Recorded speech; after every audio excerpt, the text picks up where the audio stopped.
All right.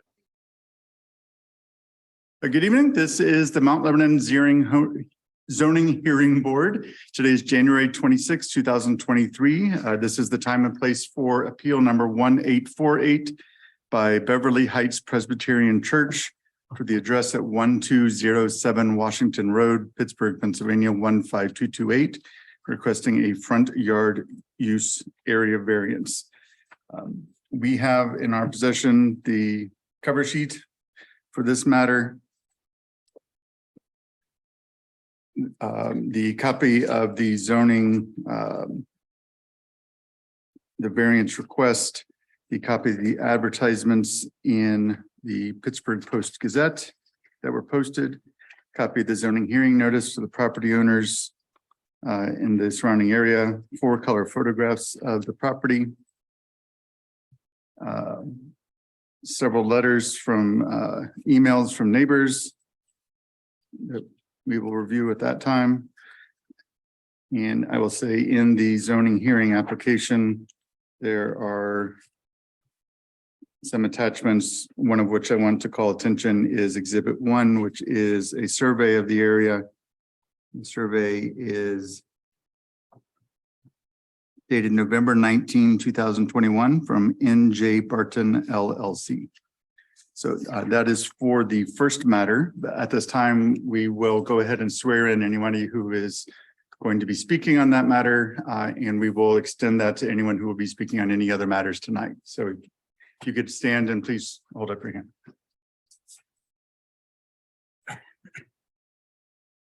Solemnly swear or affirm the testimony you're going to give tonight will be the truth, the whole truth, and nothing but the truth.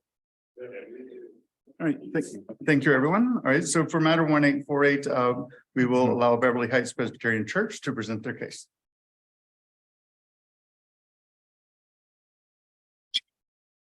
Thank you, Mr. Chairman. My name is Kevin McKeegan, McKeegan.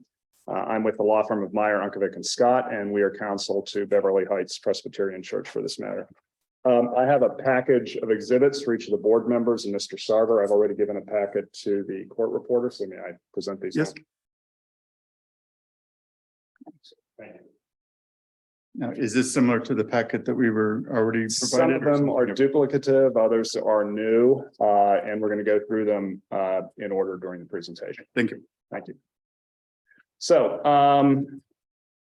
referencing Exhibit 1 in the package, the property in question, as noted, is at 1207 Washington Road. It fronts on Washington Road to the west. To the south is Rockland Place, and to the north is Crestview Manor. The property is in an R1 single-family zoning district. And has been improved with the Beverly Heights Presbyterian Church and the playground that we're going to be discussing tonight for quite a number of years. Because of the street and lot configuration, effectively this property has 3 front yards. So there's a 35-foot front yard area that really extends around 3 sides of this property as opposed to just along Washington Road. We're going to hear tonight from 2 pastors from the church. First from Pastor Emeritus Rick Wolling, and then from the current leader of the congregation, Pastor Devlin. Their testimony is going to be focused on the operation of a preschool at the church, the fact that a playground was put there by the church many, many years ago as part of that preschool has been in existence for decades, going back at least till 1969 and probably much longer than that. The playground equipment in question is old and it's out of date. No one, I think, can seriously question that. The church has plans to modernize the playground, but to do so, it requires a modest increase in size. That's not only to accommodate better equipment, but frankly, to comply with current safety and accessibility requirements, which require that you don't have impediments around play equipment, that you have a sufficient fall area so that if a child falls, they're not landing on something hard.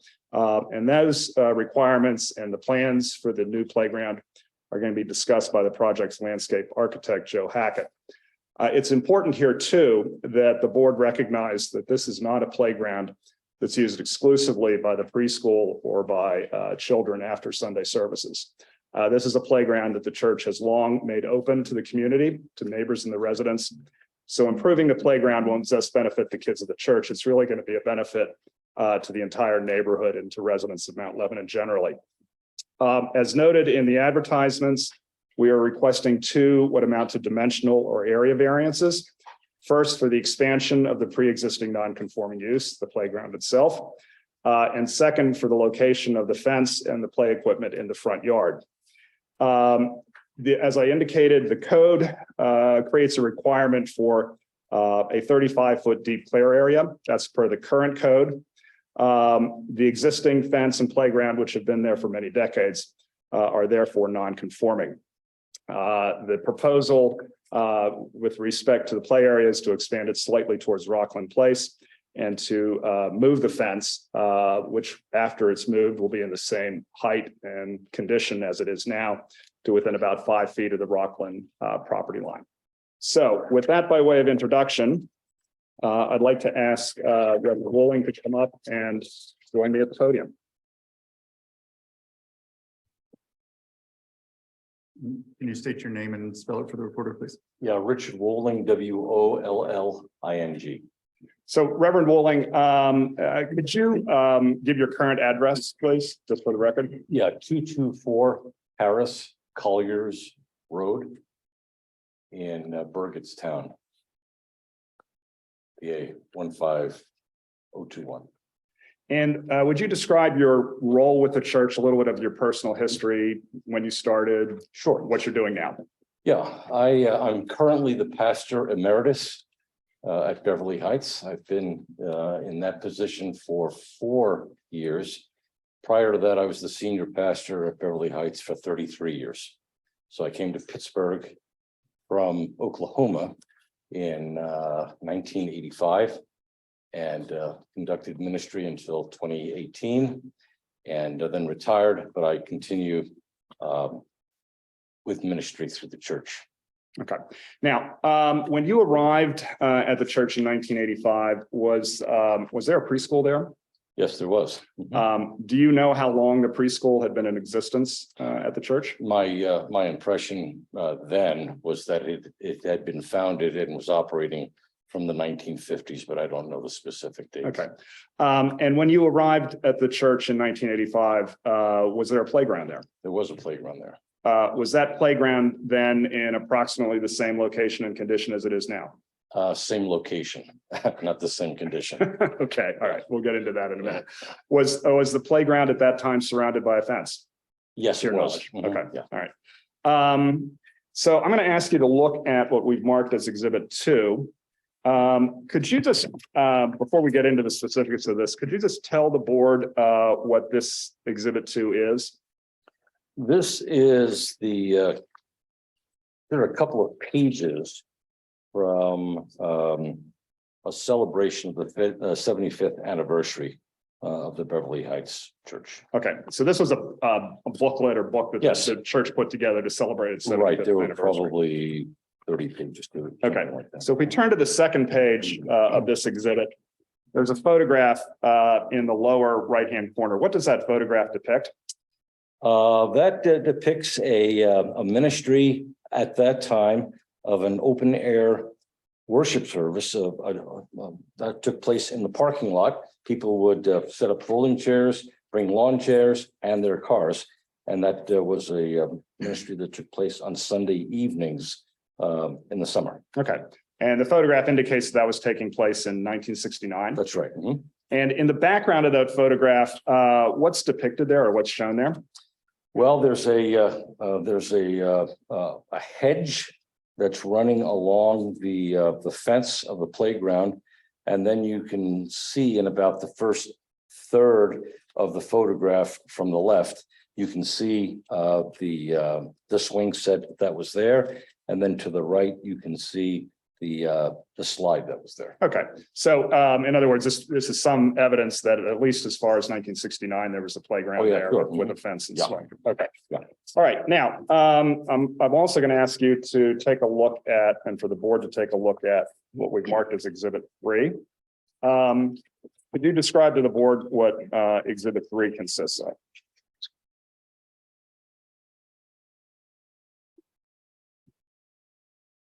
The various ministries of the church are required to make an annual report to the congregation. And it appears that this is the preschool's report from 1975. Okay, and then following that are the preschool yeah, reports from yeah. other years, correct? Yep. And we've highlighted on each of those pages references to the playground. Yes, that's right. Okay, Yeah. would you flip to the last page of this exhibit, please? And I should say before we get to that, the page before that indicates that this is the report for 1990. Okay. Correct? So Right. you would have been pastor at this time, correct? I was. Okay. Can we just read into the record the highlighted language at the top of the page, please? Sure. Our big surprise was a playhouse donated by Mrs. Buck and a new slide for the playground by Mrs. Mager in memory of her husband. Both were enjoyed by the nursery school and church children. Okay, so in 1990, there was a playhouse and a slide added to the playground or replaced by the playground. Right. Do you have any specific recollection of that occurring at this point? I know that's almost over 30 years ago, and I'm not questioning your memory.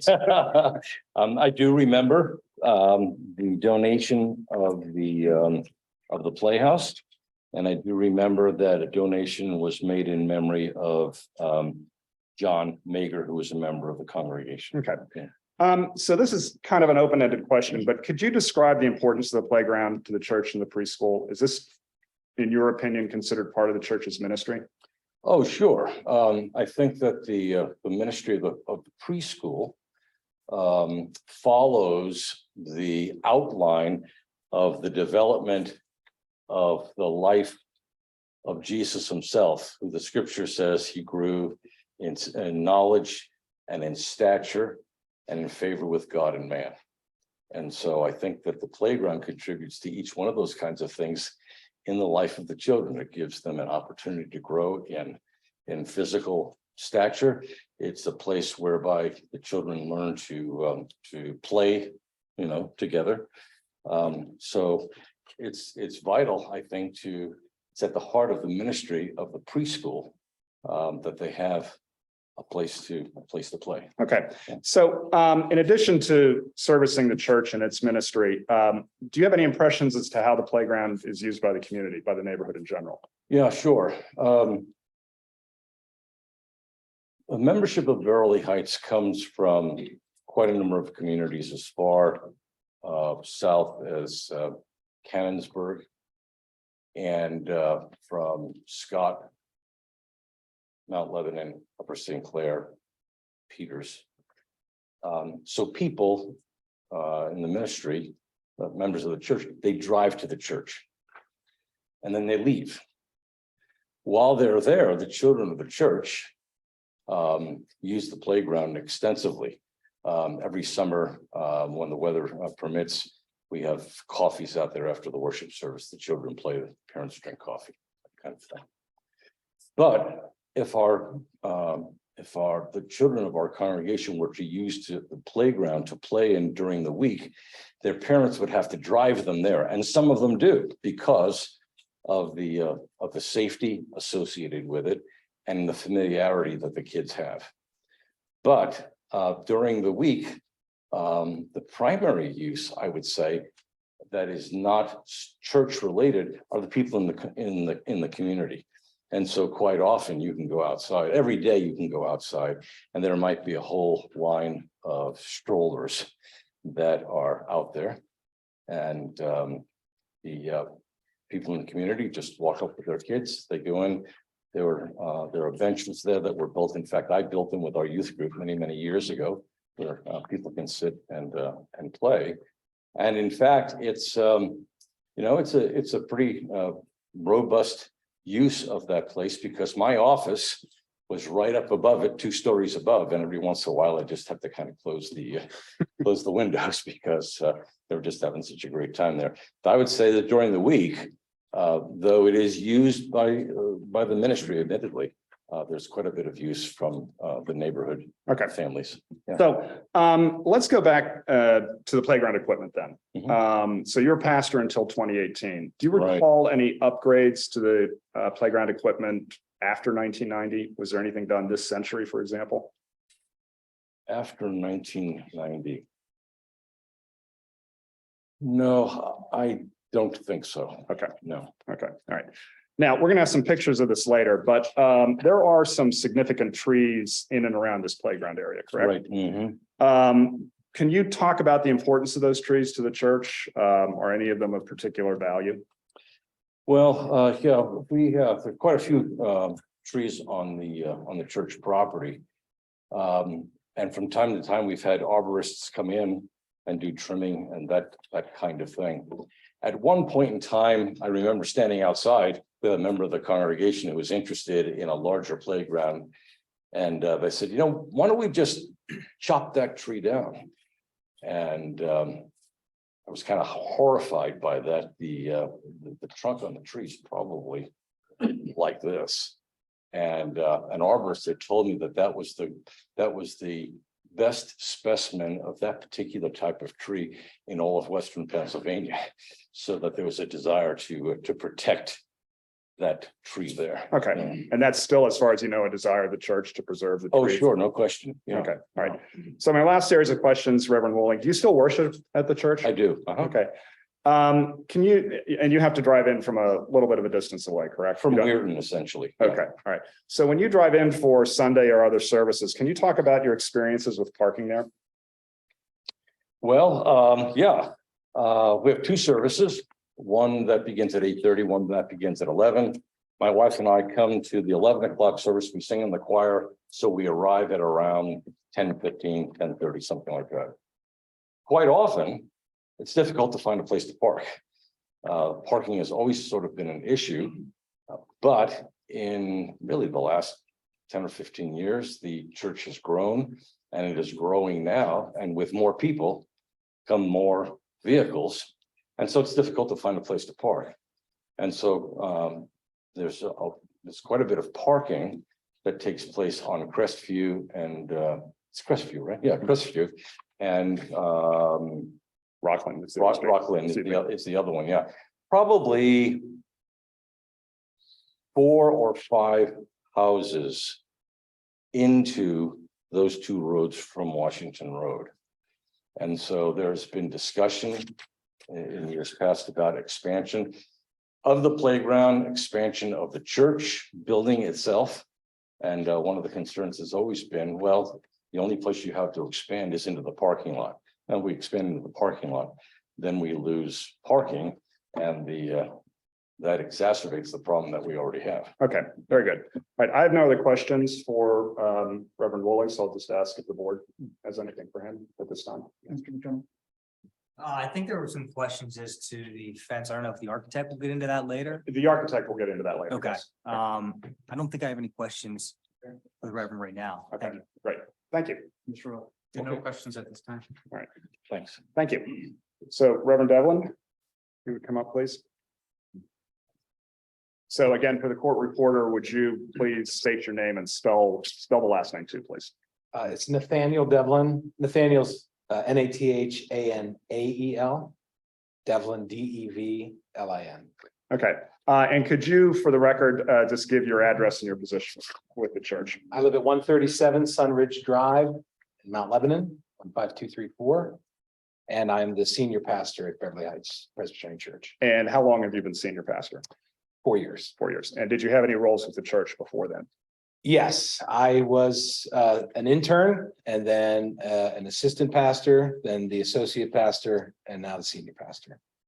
You go promoted. I went up the chain. And how long have you been associated? With, Sum total, I've been there 19 years. 19 years. Okay, so almost since the turn of the century, if I can put it that way. Okay.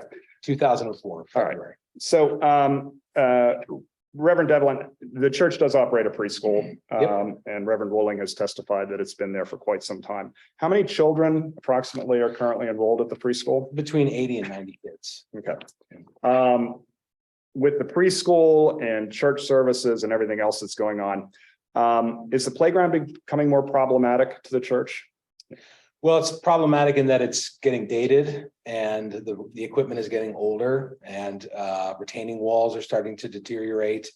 If we want to improve that and make it safe and accessible, we're going to need to put some money into it and some remodeling and some development into that space. So there have been discussions recently within the church regarding the playground and what has to be done. Well, recently and yeah, almost every year we talk about it. Okay. Yeah. Now Reverend Wooling testified to how the playground is open to the community in general. Is that still the church's policy? Yep, we have an open door or open gate policy. As long as there's parental supervision, anybody from the community is welcome to come and make use of the playground. Okay.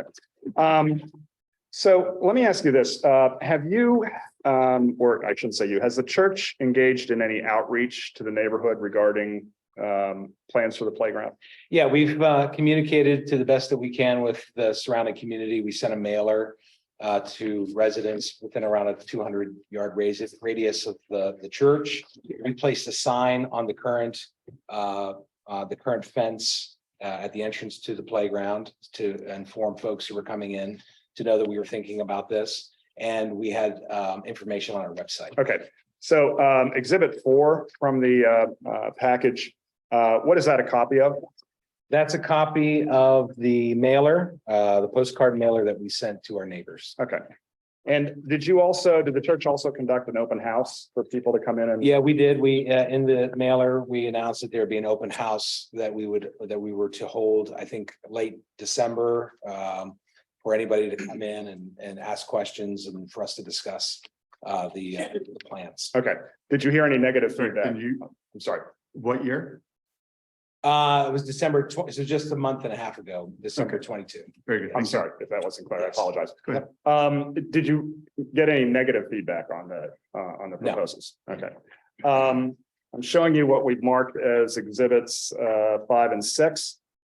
Are these correspondence that you've received in support of the playground expansion project? Yes, Mary is a mother in the community. She happens to be my next door neighbor. She and her friend group use the playground with quite a bit of regularity, and the two features that make it so attractive. She shared with me that we're considered the best playground in the area, A, because there's a fence, and secondarily, B, because there's shade available through the trees. Okay. And then- exhibit 6, I'm sorry, go ahead. Yes, this is one of our neighbors, I think on the Rockland side. I'm sorry, Crestview side, and indicating their appreciation for our playground. Okay. You also heard Reverend Wooling describe his experiences with parking. Were his observations consistent with yours? Yep, we're parking is premium. I don't usually struggle with it because I'm the first one there, but there's always a line of folks going in and out for parking. I observe it through Sundays.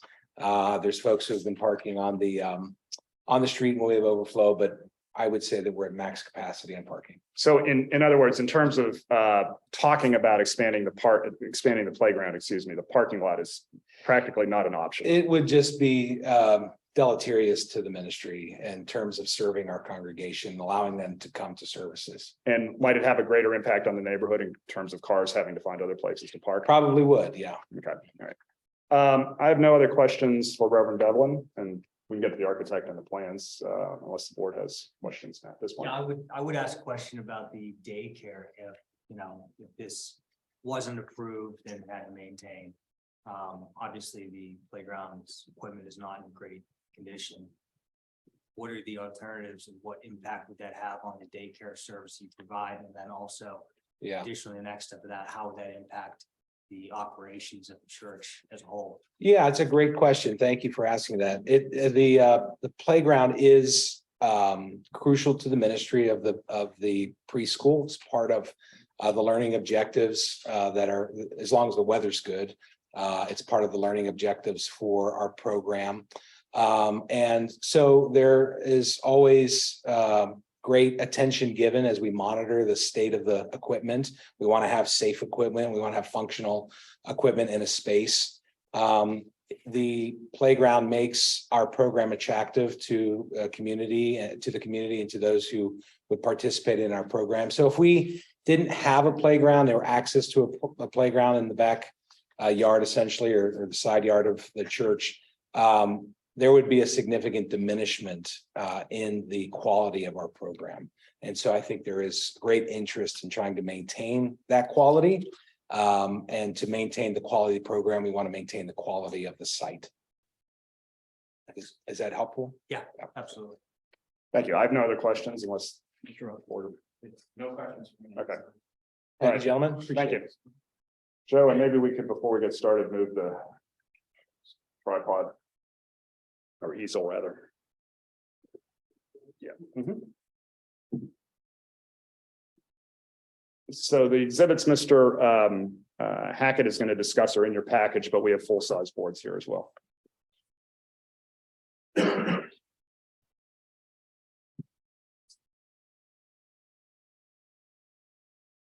Okay, thank you. All right, Mr. Hackett, again, for the court reporter, would you give your name and particularly spell your last name? Joe Hackett, Hackett. And Mr. Hackett, by whom are you employed? LaQuatra Bonsi Associates, we're landscape architects. And what is your position with the firm? I'm a principal. Okay. And are you a licensed landscape architect? Yes. In Pennsylvania? Yes. Okay.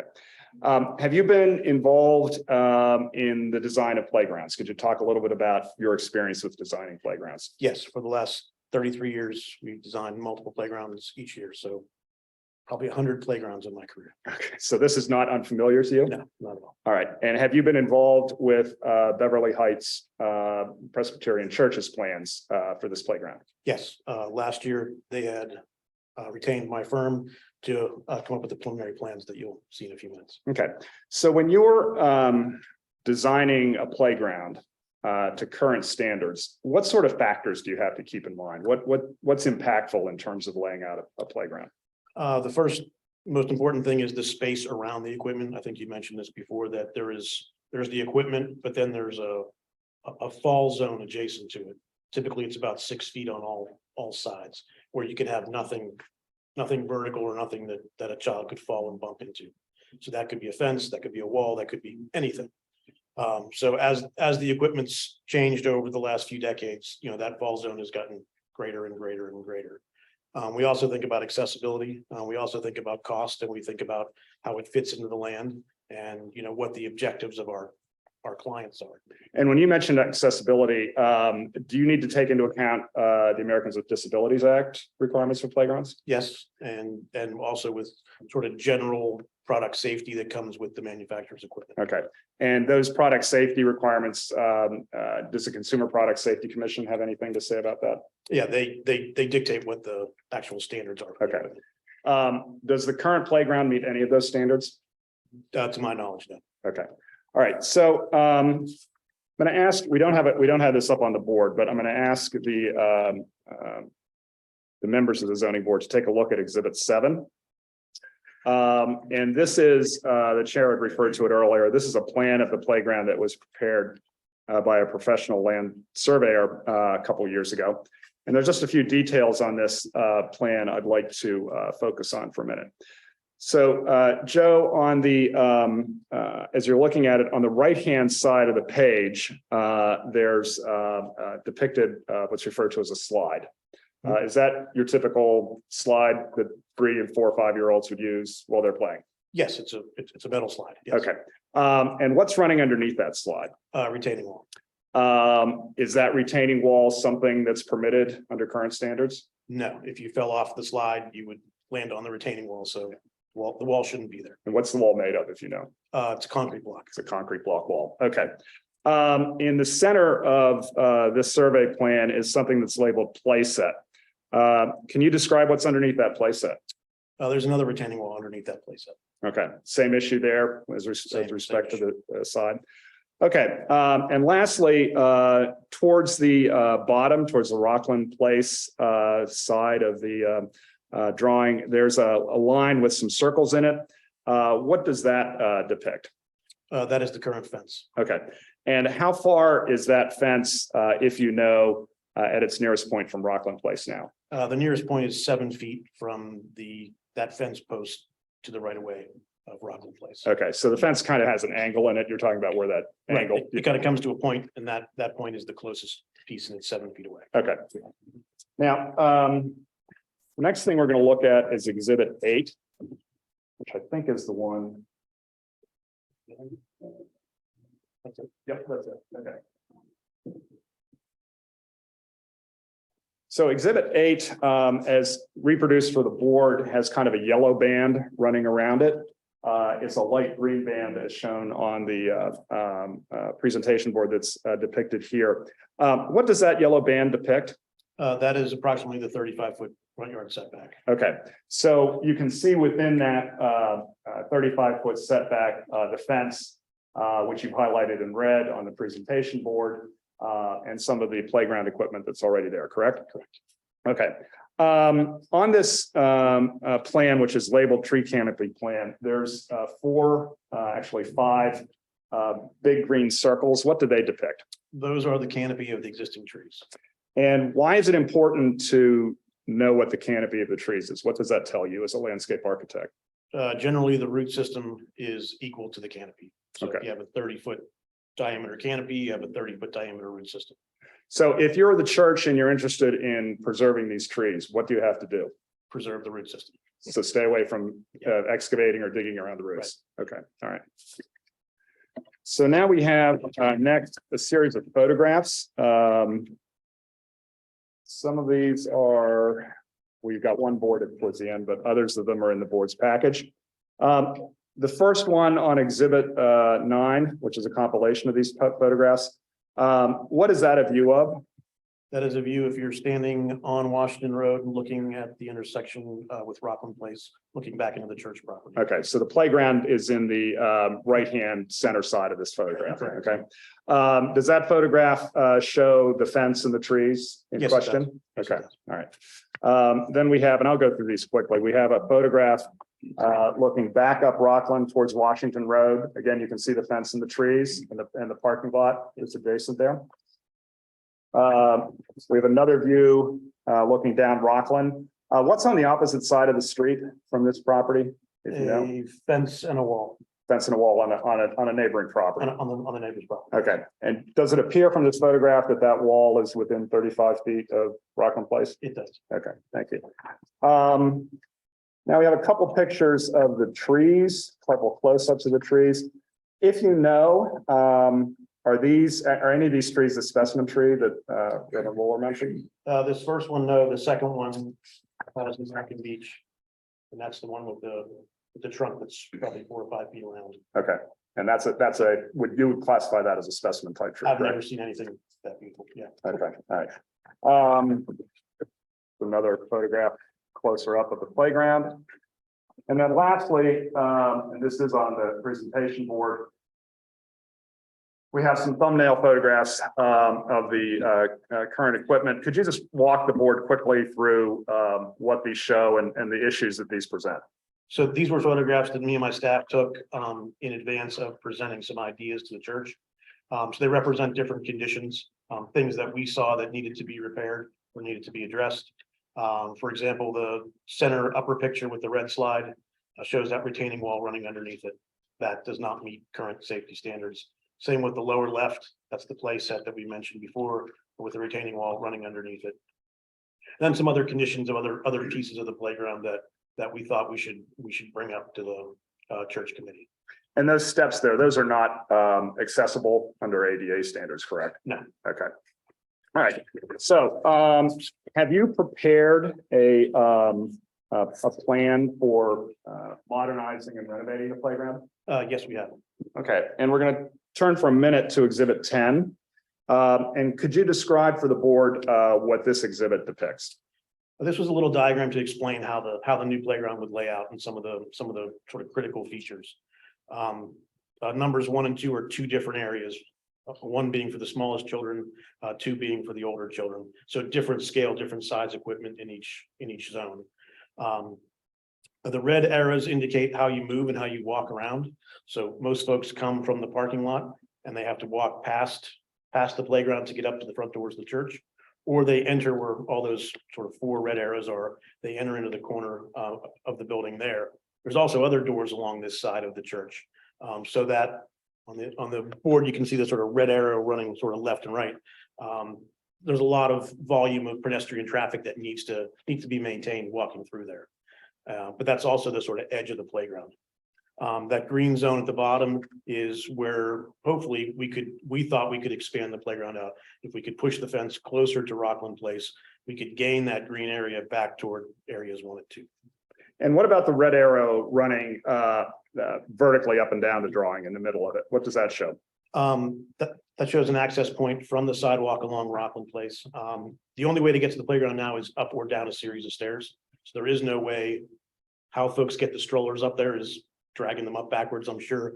That red arrow indicates a place where there is a spot sort of in between the trees, not where roots are, but that's also relatively level. So we could build a new sidewalk in. And that would be ADA compliant, correct? Correct. So that would allow the playground to be more accessible and more in keeping with current standards. Right. Okay, all right. So we're now going to go to Exhibit 11. This is the site plan and do preliminarily laid it out. So on this site plan, about how far from Rockland do you propose to place the fence? From the right of way of Rockland, it's 5 feet. Okay, and currently there's at least one part of the fence that's within 7 feet of that. Correct. Okay. Now, in terms of the fence itself, have you discussed with the church what that fence will be, how it will be built, what it will be? It will be similar to the fence that's out there now. It is possible to even disassemble that fence. It's a sort of aluminum black picket fence. You can take the panels off. If we were to relocate the fence, we could reuse those panels and basically save some money. Okay, and that's noted on this plan. There's a notation, salvage existing panels. Correct. Will the fence be any taller than it exists right now? No, it'd be the same. And what is that height? I believe it's 36 inches. Okay, so it's less than even the 6 feet that Mount Lebanon would otherwise allow. Okay, and it will the open aluminum picket type arrangement. Okay. Yes. Now on this site plan exhibit, there are I'd refer to them as bubbles around the proposed equipment. What do those depict? Those dash lines around each one of the colored pieces is a different piece of equipment. The dash line around it is that fall zone that I mentioned. Okay. Now, given those fall zones and the other concerns you mentioned, would it be possible to construct a new playground with those fall zones within the current area of the playground? No, you could not, and you wouldn't get the same amount of equipment. Okay. You'd get much less. If you pushed everything back 35 feet, could any sort of playground of this type be installed?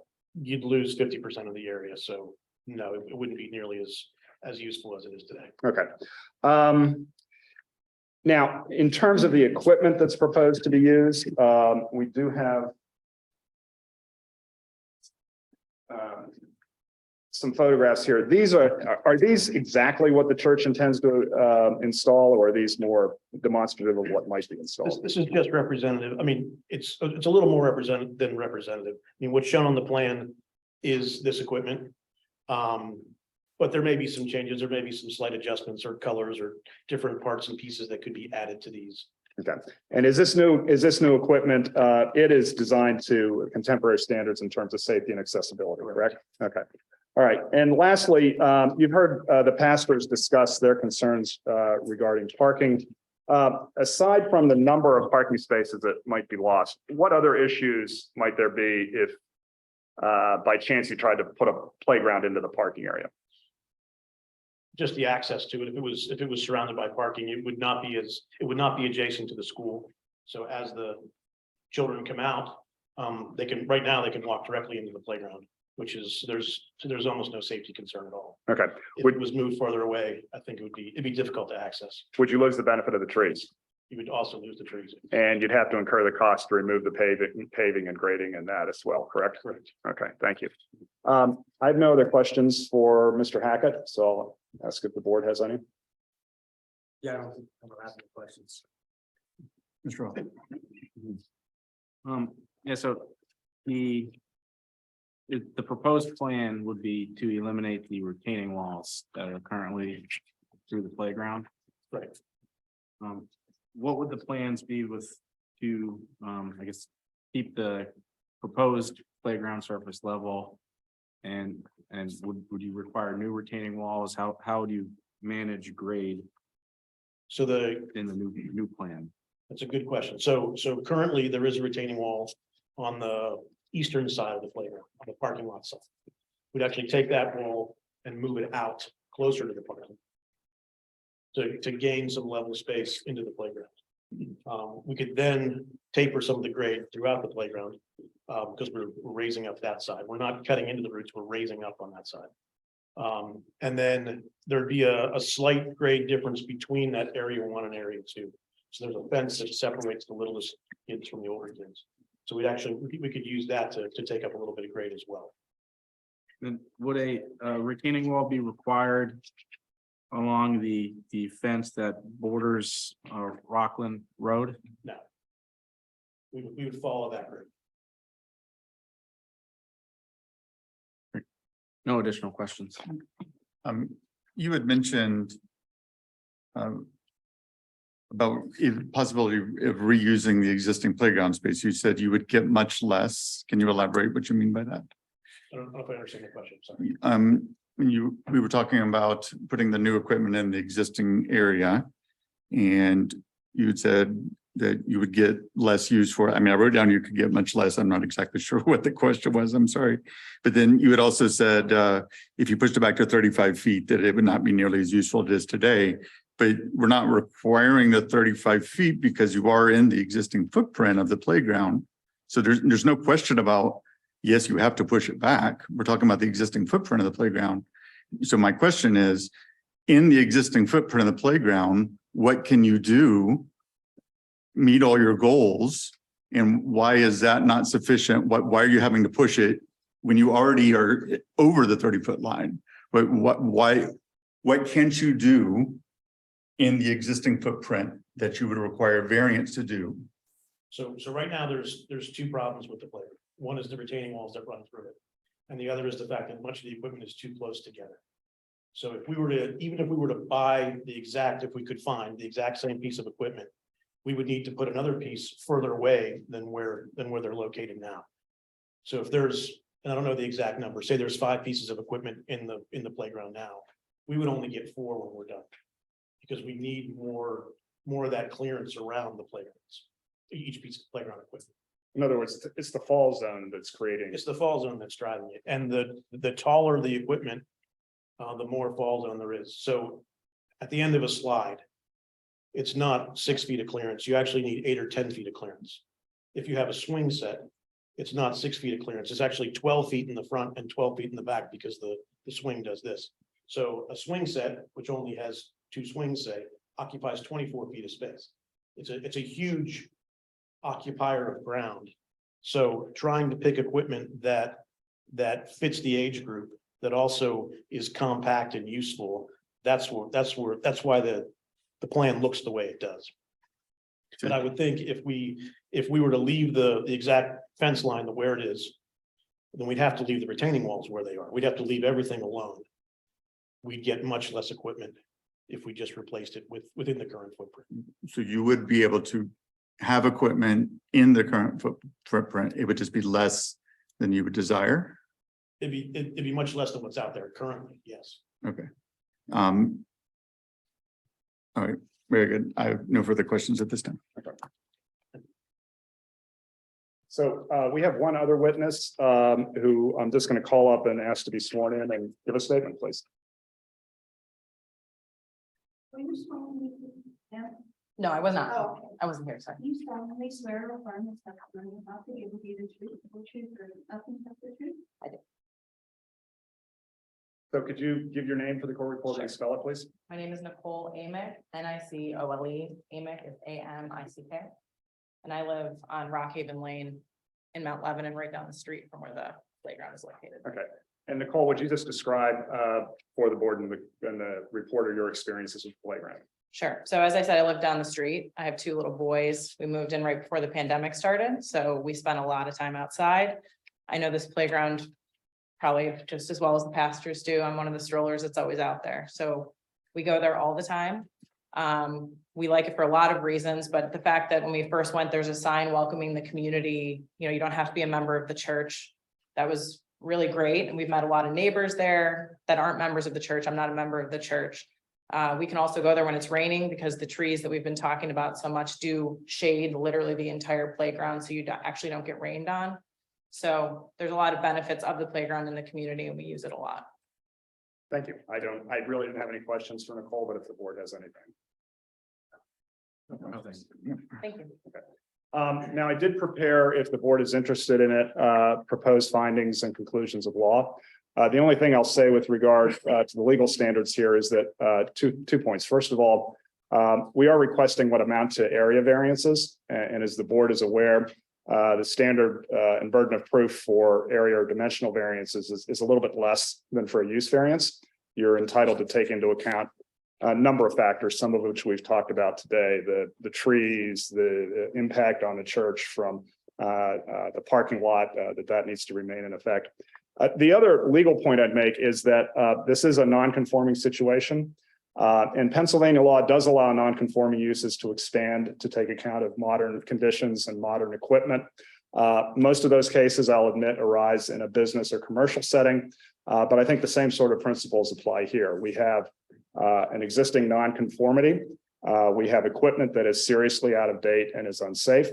And Pennsylvania would say that in those circumstances, the board ought to be lenient in terms of granting variances to allow more modern, safe and usable equipment to be installed.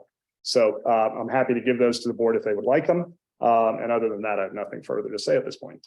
Yeah, I would like that, please. Thank you.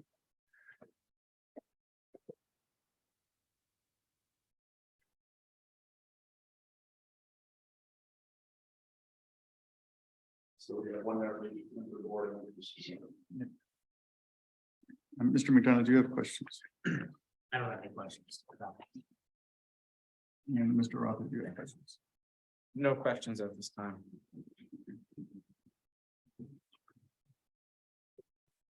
All right. My question is, and you discussed obviously the variance criteria, so then there are the 5 points that we have to meet all 5 of them. So I would like you to go through each of the 5 points and describe why you think that this variance request meets that criteria.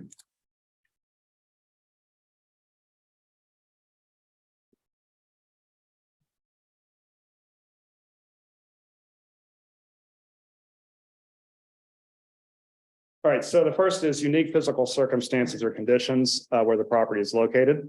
There are at least 2 here. First of all, the fact that we have streets on all sides of this property. That creates a bit of a unique condition in terms of front yards effectively being where if we were just looking at this property generically, we might say a front yard and 2 side yards. Second of all, in terms of the proposed expansion, we need to take into account the conditions which the pastors and Mr. Hackett have described in terms of preserving the trees, preserving the parking lot, and also making sure that accessibility, which is currently not easy, is improved. The playground, as I think we've discussed, can't be developed in strict conformity with the zoning ordinance. There's simply insufficient room to have a safe, manageable, attractive playground within the boundaries of the 35-foot front yard, let alone within the boundaries of the current playground layout. None of those conditions have been created by the applicant. The variance certainly will not alter the essential character of the neighborhood. The fence is going to be, to the extent possible, preserved and reused. And if not, it's going to be replaced with something that's consistent with what's there now. The neighbor across the street has a wall or fence that's certainly at least as close to Rockland Place as proposed here. And lastly, the variance does represent the minimum to afford relief. There's no intent to expand this part of this playground any more than is necessary. We're not getting closer really to Washington Road.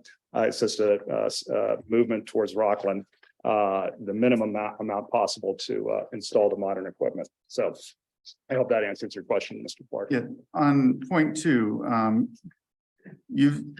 my understanding is the church has been in existence since the 1950s. At least, And the yeah. playground has been in Yep. existence and has been used in that time. That is reasonable use of the property now. Do you agree? I don't see how it can be considered an unreasonable use of the property. Certainly, so that under section 2, where it states there is no possibility that the property can be developed in strict conformity with the provisions of the zoning ordinance, and that the authorization of a variance is therefore necessary to enable the reasonable use of the property. You have reasonable use of the property today. You had it yesterday, you'll have it tomorrow without the variance. Help me get to this point. Well, we won't have reasonable use of the property if we can't replace the equipment. Because as I think Reverend Devlin testified, having a safe, having an attractive playground is part and parcel of operating a successful preschool. And as Mr. Hackett indicated, without installing equipment with sufficient fall zones, you're really left with something that just creates liability and other sorts of issues. So I don't disagree that the property is being used now. I think the board needs to understand, particularly in the context of an area variance and in the context of expanding a non-conforming use for modernization reasons, that reasonable use of the property takes into account the ability to modernize, make more safe and improve conditions there. What Mr. Hackett did say, and we discussed this, that you can put it within the existing footprint. You get fewer pieces, say 4 instead of 5. It can be done without modifying the variance. So you can modernize the equipment, which is what you're saying. I think he also testified that you have to leave in place the retaining walls. You wouldn't have the safe fall zones that you have now. I think honestly, I don't see there's any way to improve this playground except by expanding it to take those factors into account.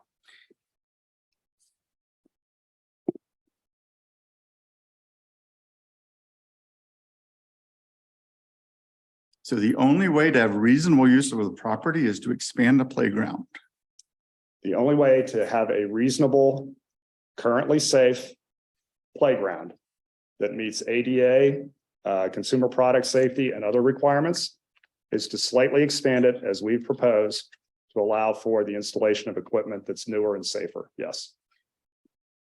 And I'm not seeing how it's required to expand that when Mr. Hackett has already said that you can build with the modern equipment.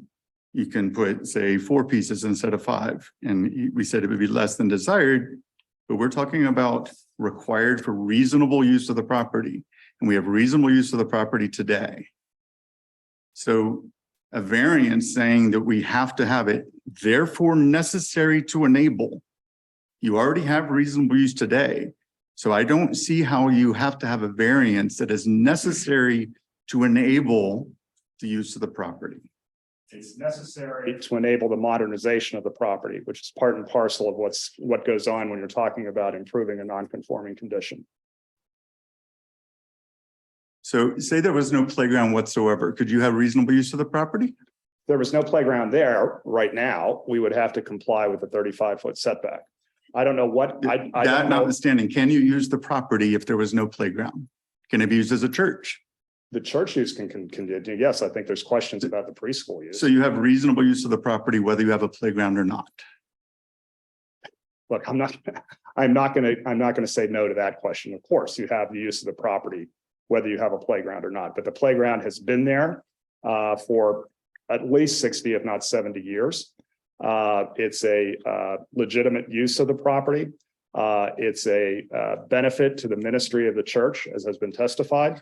And there's no legal reason that I'm aware of why the church ought not to be able to obtain a variance to modernize this condition, as I've indicated.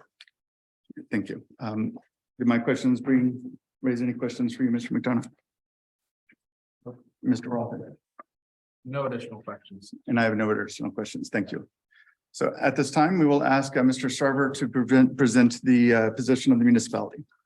Well, again, the position of the municipality is basically in talking with the applicant.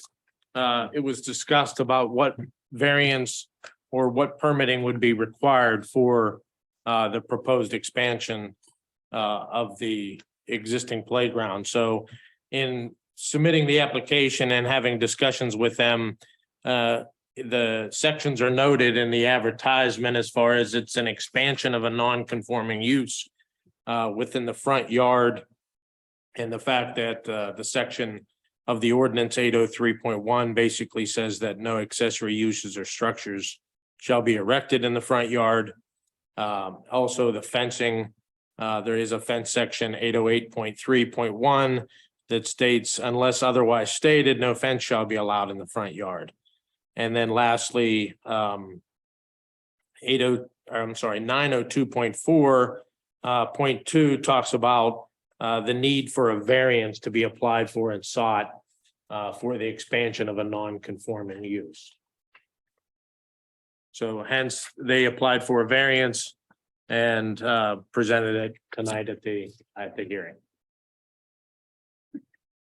So, and just to back that up, as far as building code wise, there are additional safety requirements and fall zones required, as well as accessibility for playgrounds under the statewide building code. So just to verify that more area is needed for a fall zone, as well as if you're going to put a new playground in, the equipment has to be accessible to meet the accessibility standards of the building code, which is very similar to ADA, but not quite the same. It's like 98% similar,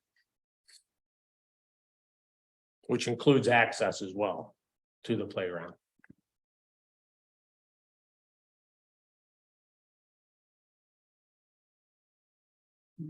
Mr. McDonough, do you have questions? I do not. Mr. Rother? I do not. I have a question as to, is a fence required for a playground? A fence is not required for a playground. However, depending on the height of the wall, a fence may be. So if the walls are proposed to be higher than 4 feet, then you need a 4-foot safety fence above retaining walls higher than 4 feet. Obviously, to prevent people from falling over a drop off of more than 4 feet, as well as a building code. If you have a drop off of more than 30 inches, you need a guardrail, which would be, depending on the use of the property, could be anywhere between 36 and 42 inches high. I may just comment on that last point. I apologize for not covering this.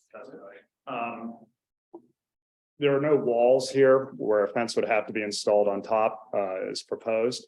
The purpose of the fence is the same purpose that currently exists now. It's really for safety.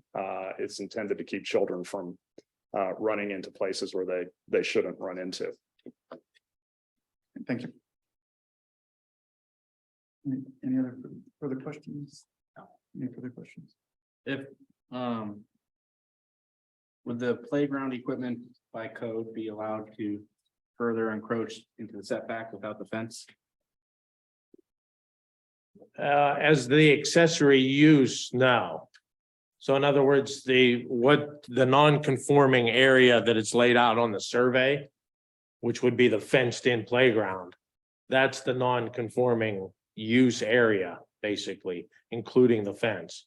So I would say any expansion of that would be an expansion of the non-conforming use. Thank you. Right. At this time, we will take community comments for those people who are in favor of granting the variance. If you could come forward, please state your name and address.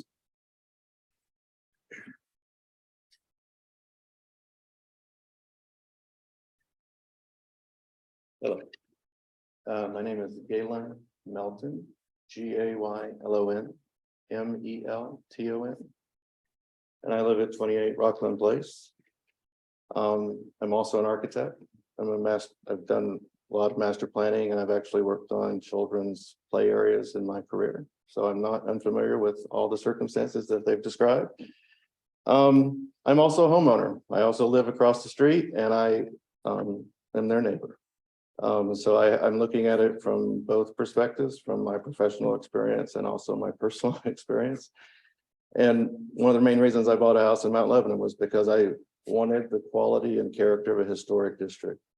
And I've lived in two other historic districts, and I'm very familiar with these processes and the rules and regulations of how to come about preserving that for the future. And my main intent tonight is to help make some suggestions to get to a suitable compromise to allow the church to have their playground, because I am in favor of the playground. I think it's a amenity to the community, it's amenity to the church, and I think there would be a lot of people upset if it were to go away. So I just wanted to sort of position that before I started talking. I do want to say that my experience with historic districts, the reason that you typically have a regulation for no fencing in the front yard is because in the 1920s, 30s, 40s, when all these neighborhoods were created, it wasn't a moray of those design times to have anything in the front of the house. It was open land, and that was part of the amenity of having a historic neighborhood. So that's why a lot of these residential historic districts don't allow that. And I think that it's interesting that the current situation with the playground, the fence is tucked behind the tree, and it kind of points out, and then it goes back behind the other tree. And when you're coming up the street, these gigantic, beautiful trees are what you notice, not the fence, because of the way it's interwoven back, sort of hidden into the trees. And I think that was probably accidental, but it's also visually not offending anybody, but right in my opinion, because it is not prevalent. So I think that's a good thing in terms of the way the existing fence is set up today. I'm very happy the church wants to keep the trees. I love trees. I've spent thousands of dollars maintaining them on my own property, and I would be devastated if any of those trees would die. But there is a possibility that they may die one day. And there's a slight possibility that the construction for what they're going to do might damage them. So there's a risk involved. I'm going to say it's never a sure thing, but the fact that they want to preserve the trees, I think is fantastic. Church has been a good neighbor. They've been very open with their policies of allowing the neighborhood to use the playground. They let us use the parking lot when our street was being constructed. They let us walk through the parking lot. In that respect, they're a good neighbor. They have not been, and this is not for a factor of the church itself, it's just the nature of the building. It's a conditional use in a residential district. The church building is large. The scale of it is more attuned to Washington Road rather than Rockland Place. And it's set off behind the parking lot from Rockland Place, which is fine. But all I'm getting at is that it's already not compatible with the neighborhood just because of the size of it and the nature of the parking lot. And the physical attributes of the church, there's not really been anything done to soften that impact onto the street from a landscaping standpoint. There's no landscaping along Rockland Place because the parking lot is wide open to the street. The dumpster was recently moved over to the corner right up against the street a couple of years ago, which is an eyesore. All I'm getting at is that if the playground is allowed to stay, it would be nice if some of those issues could be addressed in terms of screening of various uses on the property towards Rockland Place. And for that matter, the city doesn't have any street trees in that island along the parking lot either. On the other side it does, on our side it doesn't. That's neither here nor there. The variance, as I read it, and I just want to point this out because I haven't heard anybody say this, in the written thing, they're stating that they're asking to expand the fence, but they're also asking to change the setback from 35 feet to 5 feet. So effectively, they're asking for changing a non-complying use to be a compliant use by the fact that they wouldn't be infringing on the setback. And I think I don't have a problem with that, but I just think it needs to be acknowledged that ultimately is what they're asking for. They're asking for approval for something that is currently a non-complying use, but it's already existing, which is fine, in my opinion. Okay, so the The play equipment, I counted what I could tell, there's 4 pieces that would require fall protection right now in the existing footprint. Looks like they're proposing 6. One of the 4 is very large. It spans maybe 20 feet or so. To your question earlier, you could use the same footprint, put equipment back in it, in my opinion, provide the fall protection. And you would probably have not as much as they want, but you might have a little more than what they have to pay. Yeah, this is my opinion. I'm an architect, I have to draw. I did do a sketch. What I was provided, they didn't show the difference between the existing fence and the new one that they were being proposed, how much area they're really increasing. And there's a small wedge of land that's actually additional land that they're increasing the size of the play area on the street side. And I just wanted to propose or ask if they had looked at expanding the play area on the side of the church, where there is about a 10-15 foot piece of property. Instead of expanding towards the street where it impacts the visibility from the street, why can't they expand it towards the church building and use some of that area to take it to create this square footage that's looking for?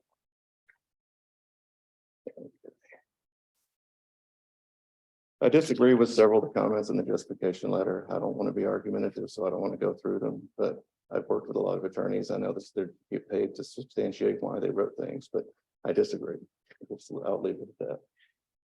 I think my main question for you, I guess, is that it sounds like this play area has never been grandfathered. And I don't know what Mount Lebanon's rules are about something that's been there 50, 60 years. Zoning probably changed somewhere along the line. I assume this is part of that process. Do you take that into consideration that it's been there so long that you're going to grandfather it basically to allow it to remain? I think that's what they're asking. But and that's what I would be asking too, because I think it's good. I do think that the existing line of where the fence is facing Rockland should not move out. And I think that if you get into the details, there's a utility manhole that's right about 5 feet from the sidewalk, about where they're proposing to put the fence. The fence would have to jog around it or do whatever in order to maintain access to the manhole. I think that's a little bit of a problem.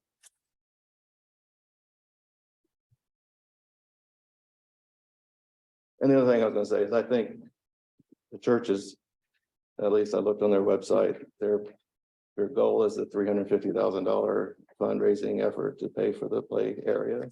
They're obviously investing a lot in this. It sounds like they're basically taking it back to scratch and starting over from a construction standpoint, redoing the ground, fence, new play equipment. I think that's all great. I always want to encourage people to get the most bang for their buck and have the smartest design so that everybody wins when you're spending that kind of money. That's all I have to say. You have any questions? I don't. Thank you. No questions. Thank you. Yeah, you. Thank you. Yep. For the record, I'm providing this to the attorney. All right, anyone else in the community that would like to speak in favor of the variance? All right. Anyone in the community that would like to speak against the variance? All right, we did receive a few emails. One Before we get into emails, Sure. which I haven't had a chance to see either. Oh, go ahead. Can I ask Mr. Hackett just to respond briefly to what was this exhibit and what was this testified to? Certainly. So, and I know I'm catching you on very short notice. Thank you for putting this together. I appreciate that. So the previous speaker is proposing pushing the playground back closer towards the church. Do you want to comment on the practical difficulties with that, what that would mean for the church building and the church as it currently exists? So what it would mean to me is that anyone walking to the church from the parking lot would have to go through the playground to get to the front door of the church. So if there's, preschool class going on out there, they're walking through the playground. Right now, with the playground separated from the church on the other side of that sidewalk, it's completely contained and folks can walk independent of the playground. So this would impact the sidewalks around the church, in other words, correct? Yes. Okay, all right. But I mean, I don't want to get into a design debate, but I just wanted to, then you brought that up, I just like to say that there's a public. Can you come forward? Again, I'm trying to be. Contribute. Make it very quick, please. Okay, yes. There's a public sidewalk along the street on Rockland that is not unreasonably far away. If you have to close that off for people to walk around to the church. But I was anticipating that there's multiple doors at the back that people actually, some of them will go into the back of the church, not walk all the way around. And as you can see in my sketch, I was proposing that there's enough space left over that you could bring the sidewalk around the play area. It just depends on how big you like to play it. Thank you. all we want to say is there would be some impact on the church property that's not needed to be discussed. I understand. Thank you. Anyone else in the community wanted to speak on this matter? One more thing, Mr. Sarver, I didn't ask, did the municipality have a position on this? They did not. They did not. All right. Mr. McDonough, do you have further questions for anyone? I do not. no. Mr. Rother, do you have further questions for anyone? I do not. At this time, we will go into executive session and be on hold. So we will return shortly. You can read the record any emails or should you? Oh, that's right. We have online. We'll reopen. My apologies. Is there anyone online? Okay, thank you. Thank you for the reminder. So we reopened quickly for the emails that we received. One was from Mr. Melton, who just spoke in person. So I will allow his verbal and in-person presence speak for his email. Second was from a Matt Groff at 25 Rockland Place, saying that they have no objections. The third was from a Sally Skillen, Skillen, who asked several questions, but did not specifically say anything in favor of or against the variance. Thank you. Thank you. All right, at this time, we will now enter executive session. Thank you.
No.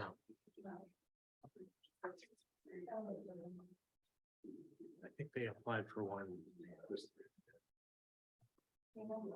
a long time ago.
person. They haven't raised their hand or.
Right, we're back on the record for appeal number 1848, and at this time we are ready to vote on the matter. Mr. McDonough, how do you vote? I vote in the affirmation of approving the variance. Mr. Rother, how do you vote? I vote to approve. And I would vote to deny. So with that, it is approved conditionally. We will provide the proper paperwork to you. And with that, matter 1848 is closed. So thank you. Thank you very much. We appreciate your time. Thank you. It's going to take us a few minutes to reset for 1849. So, but if you're speaking to that, you can go ahead and come.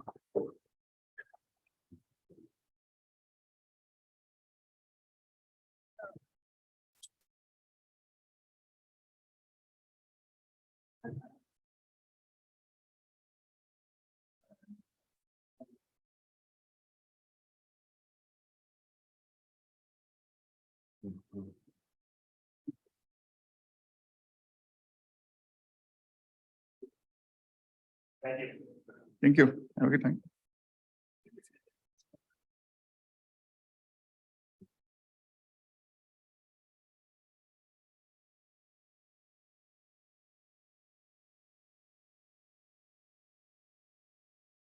All right. Are you ready? Yes. You're ready? Yes. All right. So we are now opening appeal 1849. This is the Mount Lebanon Zoning Hearing Board. Today is January 26, 2023. This is a matter for the property at 476 Long Ridge Drive, LONG RIDGE, Pittsburgh 15243. Property owners Sean and Deanne Winters. Appellant is the same. In our possession, in addition to the cover sheet, we have a copy of the advertisements for the Pittsburgh Post Gazette, a copy of the zoning hearing notice to property owners, a copy of the application from the applicants, a letter in support from Leslie Mallory, Mallory. Several photographs from the appellant. A copy of a survey dated August 12, 2022 by Liadis Engineering. It's LIADIS. Site plan marked SP1. Floor plans marked A1, elevations marked A2, and then 4 color photographs provided by the municipality. So at this time, the appellants can come forward. And now, did you you swore in earlier? Very good. Just for the record, the appellant or swore in on appeal number 1848, and we will consider that as valid. Go ahead. Good evening. My name is Sean Winters. Co-owner with my wife Deanne of the property at 476 Long Ridge Drive. And we're seeking a dimensional variance from the side yard setback in relation to a garage and deck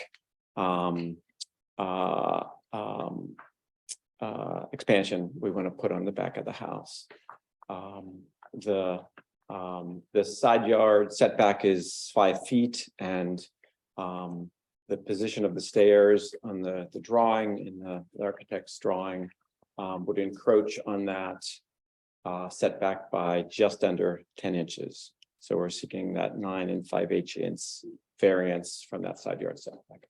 I'm well aware that in order to get a dimensional variance, we need to argue the 5 factors and ultimately show that there's an unnecessary hardship with respect to our property. And I think I've done that in the addendum to the application that we wrote. And in conjunction with that, just as an aside, I'll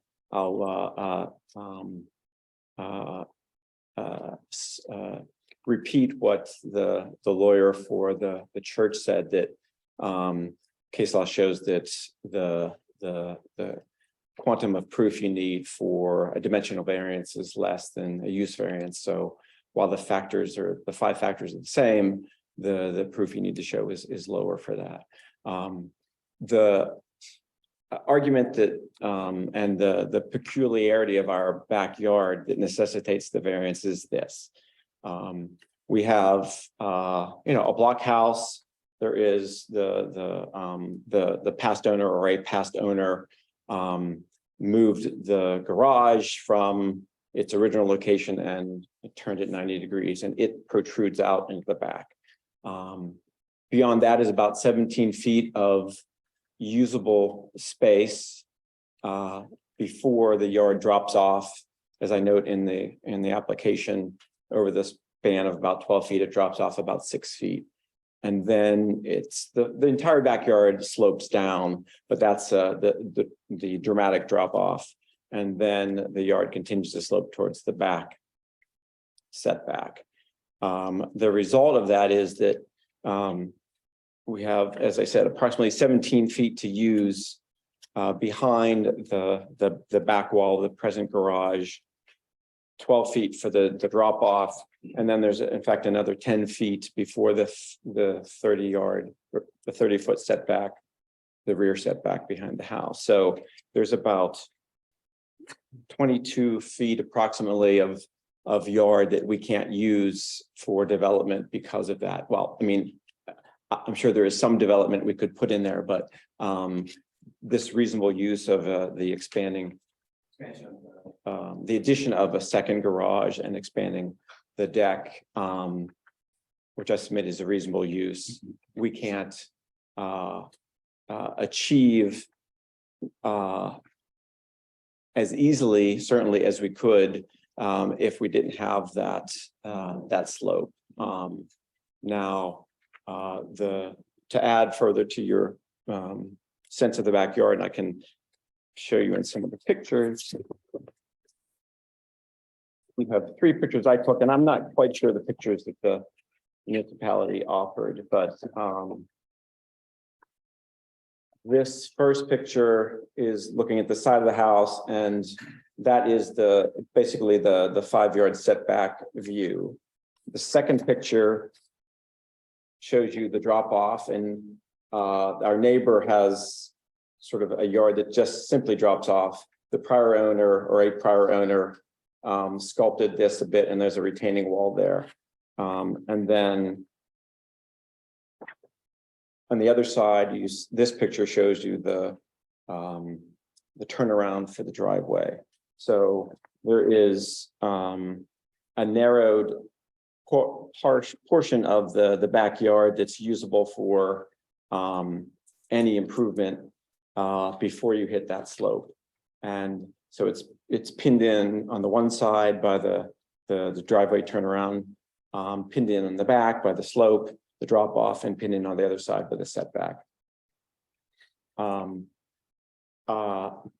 So we can't put the stairs that are the piece of this development that encroach on the setback. We can't put them on the back end. We can't put them on the the driveway side because they drop off into the driveway and we won't be able to get any cars in the garage.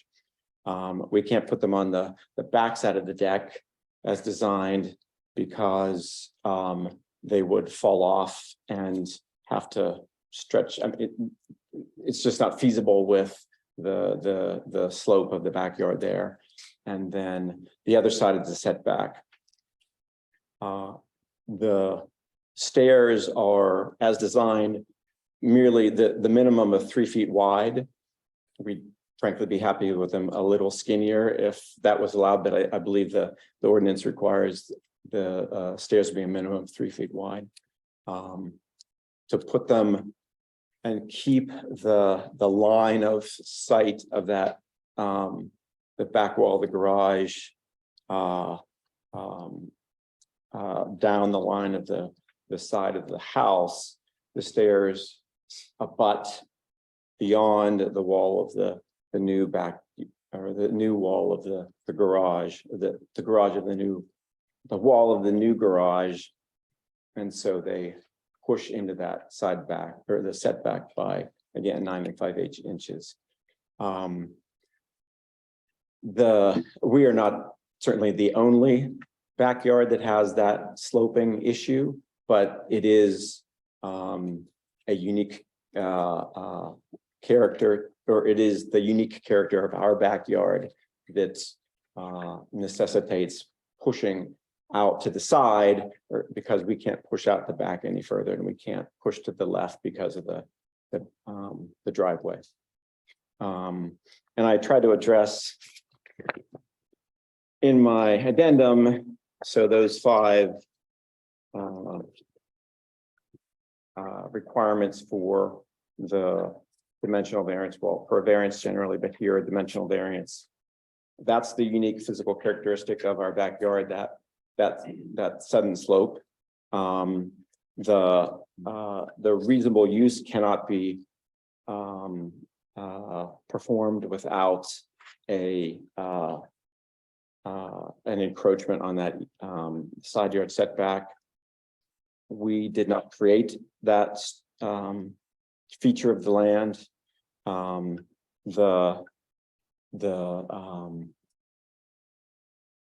The character of the neighborhood won't be altered. In that regard, I note that the neighbor, Leslie Mallory, who you've got a copy of her letter, she is the adjoining property owner whose property lies next to the 5-yard setback. She doesn't object to the variance, and it is precisely the minimum variance necessary to fit that 3-foot minimum stair width within the wall of the garage, the new garage, and the side yard setback. So I'm happy to answer. That's basically it. I mean, I can elaborate as need be, but that's the situation. And did we have you state your name at the very beginning? I'm sorry, Sean, I think I did. Sean Winters. Very good. And yeah, Just want to make sure it's on the record if we Yeah. didn't. I could not my remember. name's all over this stuff, so. Sure. I just want to make sure we're on the record. Thank you. Mr. McDonough, do you have questions? I guess the only question I would have is you're just building a new garage here, right? And under where the deck is and putting a new deck. Correct. We're building, the garage we have now, like many of the garages in that area, is shockingly small. I mean, you can pull, and we have small cars, you can pull the car in, but you almost kind of can't open the doors to get out. I mean, it's a very common thing. Lots of cars park on the street, leave cars in the driveway in our area, and we're sort of tired of that. And also sort of tired of seeing in other houses. But so we're expanding the garage so it has ideally one door, but at least the interior wall is going to be reduced or eliminated so that we don't have to have perfect aim and the thinnest bodies to get in and out of our car. Yeah.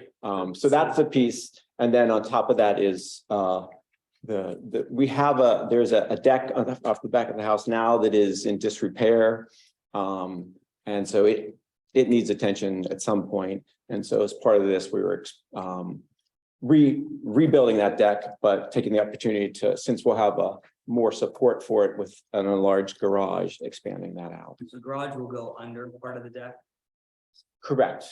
Yeah, So I guess. and there'd be a slight bit that's cantilevered out over the back, well, towards that slope area. Right. So I guess what I'm getting to is the depth of the garage, because it's already in existence, can't be altered.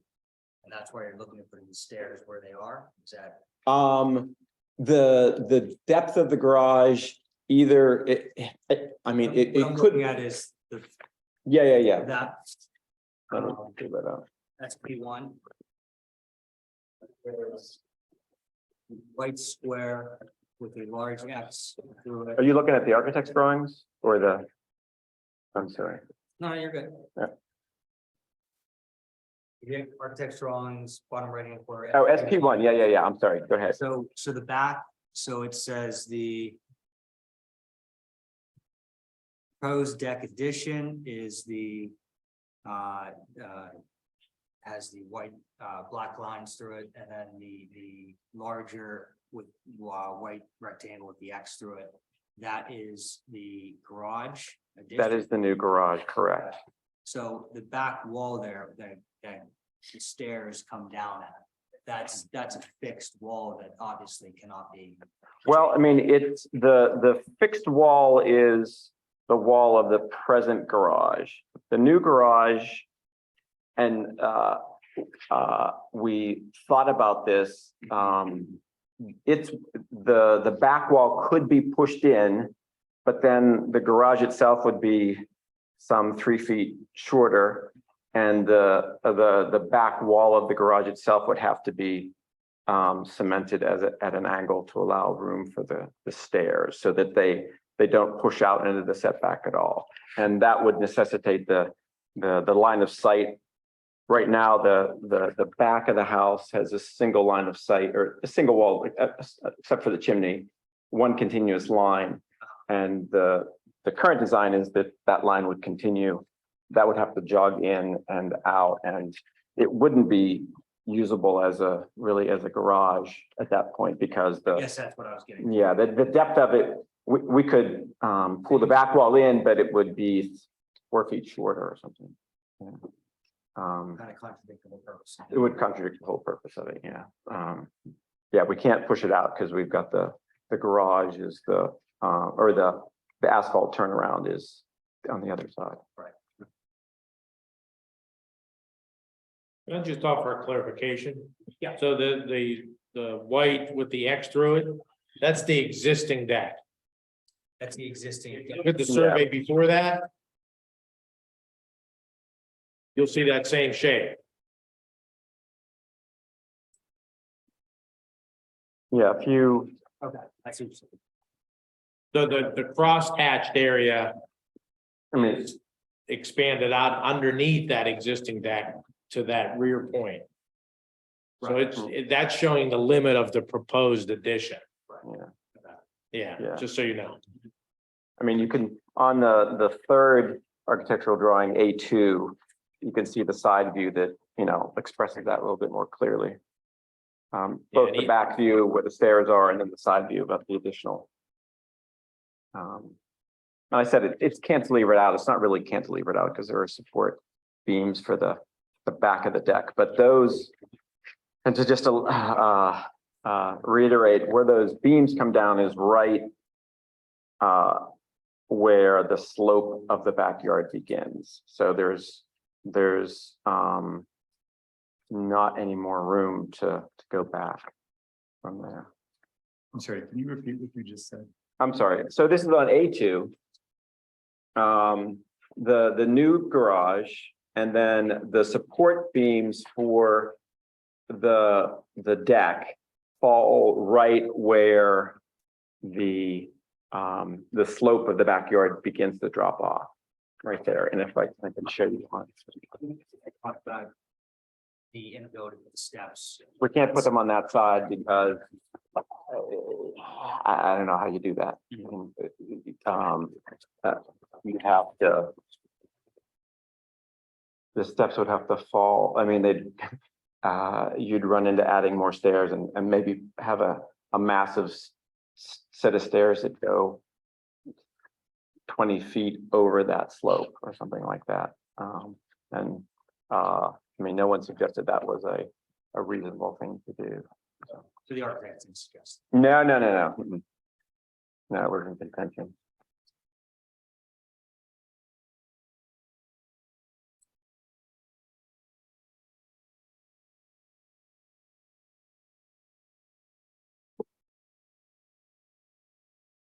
I don't have any questions. Sorry. Mr. Roth. Yes, so on that, kind of to build on what you just said about kind of where the slope begins. So if I'm understanding correctly, kind of I guess the columns under the new deck addition, that's where the slope line breaks and starts to get steeper. Correct, right around that spot, correct. So then kind of trying to use the same logic of you can't put the stairs coming off of the back of the deck, kind of off the kind of more of the rear elevation. So coming down on an angle. Based on the left side elevation, the bottom of the stairs kind of are just past that same support column where you're saying that the slope is breaking. Correct. So how would the stairs as proposed work if that's where the steep slope is? It's because the slope of the yard isn't perfectly uniform across its way. So that's here. Fair question.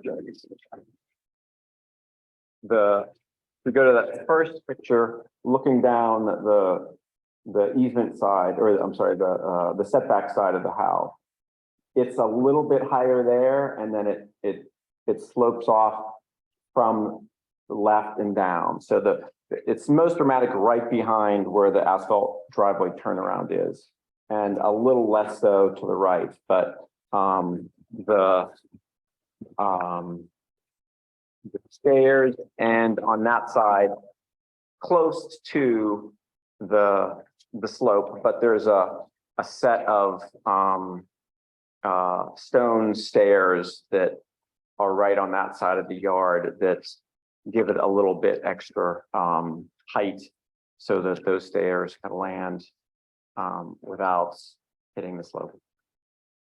That was a clear enough answer.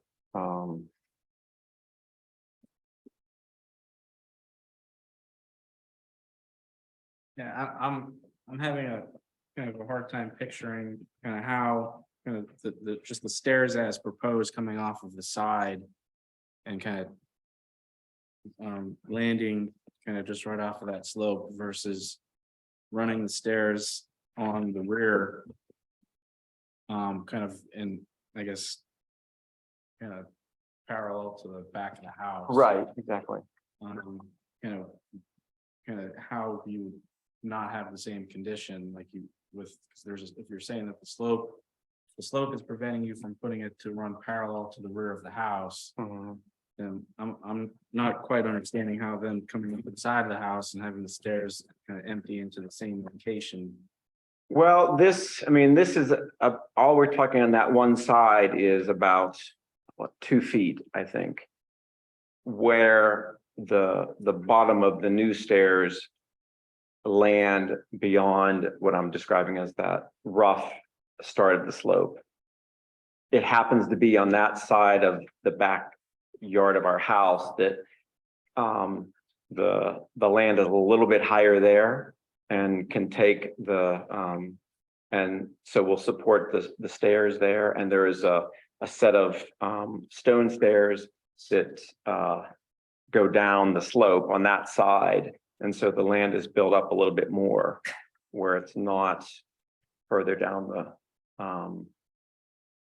the backyard. Let me ask you this, would you be able to get to those stone steps if you put the stairs running the depth of the garage, right? Enter the garage, the back of the garage, running that way. Understand? You mean if we reduce the depth of the garage like you No. If questioned you about have earlier? Stairs like that Yes, at A2. That's what you're asking, basically like that. Right. So if you're putting the stairs like that on the back of the garage, on the back of the deck, you how could, would you get to those stone steps leading back down your garage? Your back. I think it's less. I think if the stairs came down the way you said, the landing would be not as far to the right of the back of the house as the proposed stairs. And at any rate, all the support for the stairs would be into that slope at that point. And so the stairs would be partly extruding out beyond the end of the flat area of the yard. Okay. So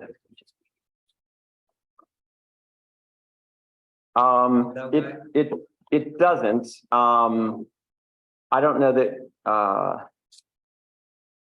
I think that it may be that the stairs would land mostly on a flat area, but the support for those stairs would be over the slope because this whole expanse would be extruding out beyond the slope of the backyard. Maybe not explaining that.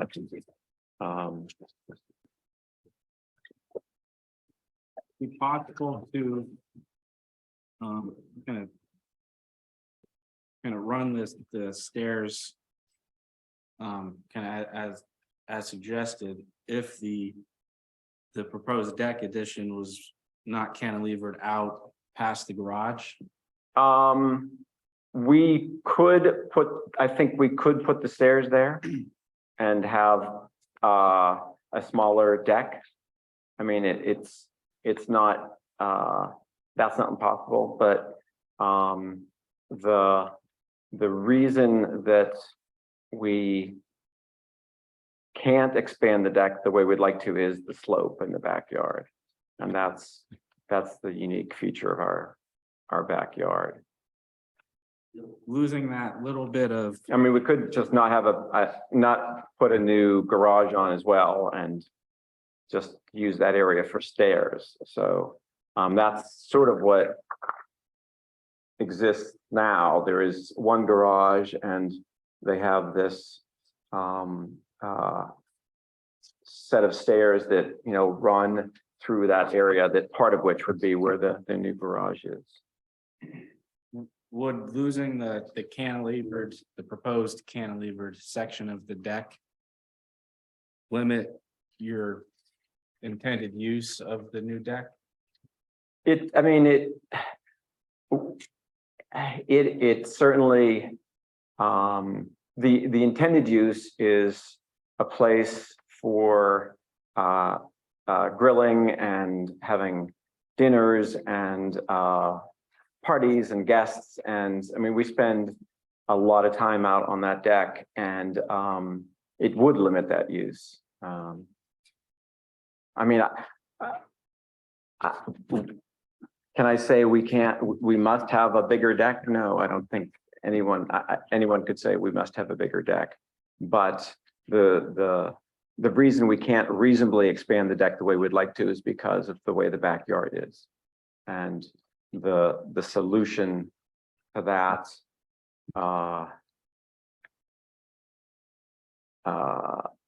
hardship in the backyard is that very minimal encroachment on the side yard setback.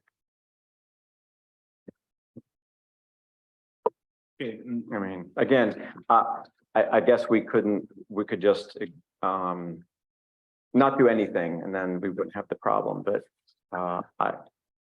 it's in our mind certainly a very reasonable use of the backyard. There are very similar type setups for other houses in the area and that don't have the same backyard issue.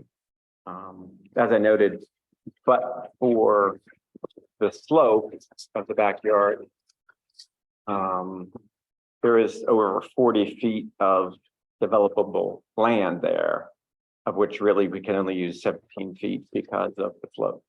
So there's about 22 feet where the slope starts to where the beginning of the 30-yard setback is. And because of that slope, we can't really develop from the house. I mean, we could put a shed or whatever, which would fall under different ordinances, but we can't develop, we can't add to the house and extend past that slope. And so we can't use that land that we otherwise could. Back to, the concept you were talking earlier about of not being able to, I guess, reduce the overall depth of the garage. Right. And moving the stairs kind of in. Yeah. In that instance, it sounded like you were talking about moving the entire set of stairs in the 3 feet. Would it be feasible to move the stairs and reduce the depth by I think the 9 inches or the 10 or so inches? It wouldn't require the whole amount, that is true. But it would do two things. It would change it would alter the line of sight for the side of the house, and it would be a jog. And it limits the usual usable space in the garage to a degree that we wouldn't wouldn't do it at that point. So the roof would slope down, and maybe we could get the front of the car in underneath that slope, but you wouldn't be able to walk around it. So with a reduction of 10 inches in depth of the garage, that would not make the garage usable? It would not make it usable the way, I mean, not as a garage to park cars into. The depth of the current garage, I don't have the dimensions on here, but it's just enough to get a car in, ignoring the width, which is part of our problem now. The length is just adequate enough to get a car in and not have to do gymnastics to get back out. We have a door that currently goes from the basement into the garage, and that would be the likely place where we go in and out to get into the garage, certainly in the wintertime. And if the back wall of that garage is sloped down, it's gonna alter the ability to get in and out of that, certainly that second car. Okay, thank you. No additional questions. Okay. But we did go through that with the architect and try to work that through, and it just seemed unfeasible. As it was aesthetically unpleasing from the outside and functionally not unusable, but the whole point was to make one garage into really 2 usable garages, and it would affect that part. So I have a similar question as Mr. McDonough did, as far as looking at A2, just the sketch of the rear elevation, and he had shown stairs going from, I will say, the upper right corner to the lower left corner of that. Yes, wall. right. So basically the same question, just switch them around so the stairs would go from your kind of upper left to the lower right where the landing is in the driveway itself. Right. Is that not doable? Again, it's not so much the landing. It would land in the driveway, and that would, or I should say, part of it would land in the driveway. Maybe roughly a third. The rest would be out over the slope area. So your issue is that the stairs themselves are kind of floating over the slope area. Correct. So you would need like longer supports and things. Yeah, like and that. then the landing, only half of the landing would be on a flat surface. I guess we would have to change the grade of the yard in that part and build up a landing. I don't know if that's feasible or not. I suppose you could build a deck landing as well, right? So you don't actually have to change the grade. You just you have deck, you go down the stairs, there's a small deck landing and. Yeah, and have You're at that, grade without having to change anything, but that would have to be, again, out over the slope too, right? right? Yeah. Um, I have no further questions at this time either. You good? All right, so thank you. At this time, I'll ask Mr. Starver to present the municipality's. The proposed position is that the applicant filed for variance. If you note the change in the section on the actual application that was filed for the 5-foot setback for an accessory use. But it was changed to section 0.1 because under the definition of accessory use, if it's an accessory use it's attached to the principal use, it becomes part of the principal structure. So instead of a 5-foot minimum setback for an accessory structure, it's a 5-foot setback from the front of the structure. So they filed for the variance and submitted the proper documents. If I could just clarify, if you look at our photographs that we took, if you look at the bottom left photograph, that sort of lines up with the left side of the property where the proposed steps are coming. And the way that the architect drew it on the SP1 plan, where the landing is at the top of the steps and then he chose the steps. The building code would require a 3-foot deep landing at the bottom of the steps as well.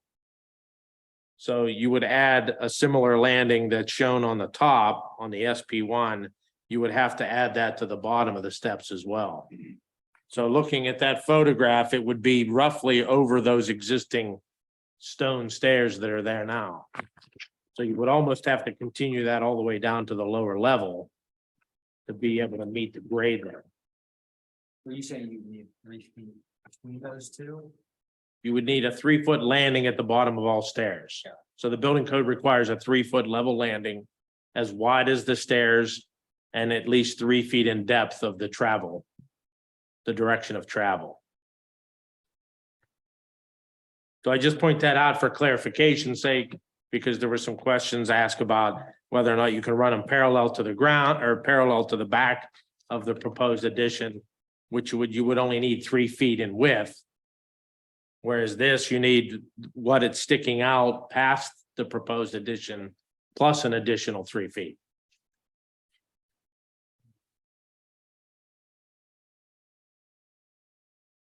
So I just offer that for clarification.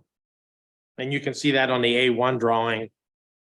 In the middle drawing, the main level plan where it shows the steps. And then you can see the outline of the deck there. So if it's already going past the deck 2 feet, and now you have to go another 3 feet. So that's actually 5 feet beyond the edge of the deck. Whereas if you ran them parallel to the back of the deck, it would only need 3 feet. So another additional foot, basically. Would a landing zone need variance approval if it expanded out beyond the side of the house? You know what I mean? Like say the steps went from edge to edge of the house. You need an additional variance for that 3-foot landing. You wouldn't need to if it was grass, right? You're just saying you would need at least 3 feet unobstructed. Oh, I see what you're saying. So if you took them from the driveway side and ran them down towards the side yard with a 3-foot landing at the bottom, like grade level? No. Because I don't consider grade level, because that landing can be a grassy area. It's just as long as it's level. It just can't be under steps. You gotta have at least 3 feet before you get into. Yeah, the code requires that you have a 3-foot level landing at the top and bottom of stairs. So it doesn't say that it has to be concrete, wood, grass, just as long as it's level. So you could have just a grass yard serve as the landing. It just has to be at the right elevation to make sure that that last riser is no more than 3/8 of an inch difference from the other risers. Right. So it doesn't create a tripping hazard. But it can be grass. Okay. Just, I don't know if I can respond, but it is largely grass on that side. I mean, there's a grass yard and then the stone stairs that I mentioned. So where you're proposing the steps now, there is a gap between where they would land when you, if you were to walk down the steps as they're being proposed, and you get to the bottom. Stone staircase going down. It, What is the distance? I will concede I was unaware that there needed to be a 3-foot run out from the bottom of the stairs. But as I described earlier, because of the backyard is slightly higher and the slope is more severe just directly behind the house than on that side. It might take some slight regrading of that grass, but I think that's all doable, and the architect didn't suggest otherwise. So.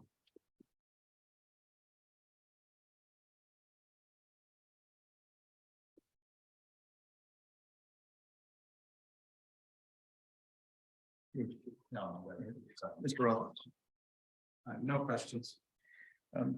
I just want to clarify the stair width requirement is 3 feet, is that correct? And we can't go under, that's a building code issue, going under 3 feet? Or, You can actually make it less below the handrail. So that the way the code reads is that you need to have a 3-foot stairway above the handrails. Okay. And that's for shoulder width, believe it or not. So technically, you're allowed an encroachment of the handrail on each side of the stairs. So ultimately, you can make the travel distance that you walk on less than 3 feet and still meet code. but generally you would not see that. You would gain, trying to think what it is, Josh, you remember? It would be an inch, it would be 2.5 inches. One side, go down to 31 change. Yeah, I think it's 31.5. Does it look like a V then? Or, I mean, how's that? No, what I'm saying is that the fact that the way that the code reads, it reads that you have to have a 36-inch wide stairway above the handrail. And again, that's for shoulder width. So you can, and then it allows an encroachment of that 36 inches for the handrails to encroach in on that. So if you're allowed, a 4.5-inch encroachment or a 3.5-inch encroachment on each side, ultimately that's 7 inches, but I think I could probably look it up. Are you looking that up, Josh? Yeah. I can't remember exactly what it is, but it's in the high 20s inches rather than 36 inches. Mhm. So I know it gets you below 30 inches below the handrail. So the actual walking surface can be narrower. So we'd be talking about a 9 and was it 5/8 variance or a 2 3/8 variance, 5/8 variance, whatever. it was. Possibly. We're still talking about a variance, Right. so. Yeah, you would still be talking a variance. And again, I think, I think you can have a conversation with your architect as well, because again, the way that he shows this, the landing would be off floating up above the hillside rather than tucked. If you ran them in the back of the proposed deck, you're already encroaching 2 feet out into that slope with the existing configuration. Whereas you would only have to encroach another foot Yeah. to provide that 3-foot landing. Yeah, if the yard was perfectly uniform in the slope and the way the grade is, I would agree with you, but given the way it is, there is more room for a rent out on that side. And if the stairs ran parallel to the back of the house, the landing is a problem, but the stairs and the supports themselves are jutting out over the slope. Which is a structural issue, aesthetic issue.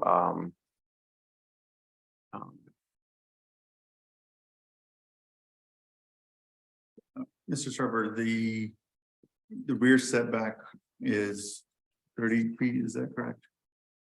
This is a R2. More than likely. Rear setback would be 30 feet. And so the idea is we're talking about potentially with the stairs running along the back of the property as opposed to the side of the property would not encroach into that rear setback. Is that correct? You're about 50 feet. A little over 50 feet of what they're showing now. All right, very good. Is there a requirement that you need steps off of a deck? No. No, the building code requires a main means of egress, which is a 36-inch door. Typically, that's your front door. Mhm. And then all other are just accessory means of egress. So you could have a smaller width of door and some of the stairways or the step out of that doorway. There's less requirements for it.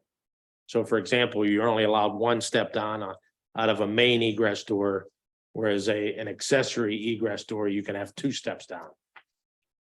Well, So this there would are be- some differences. And this would be an accessory egress door, just, Well, the back door of the house going onto the deck would be the accessory. yes.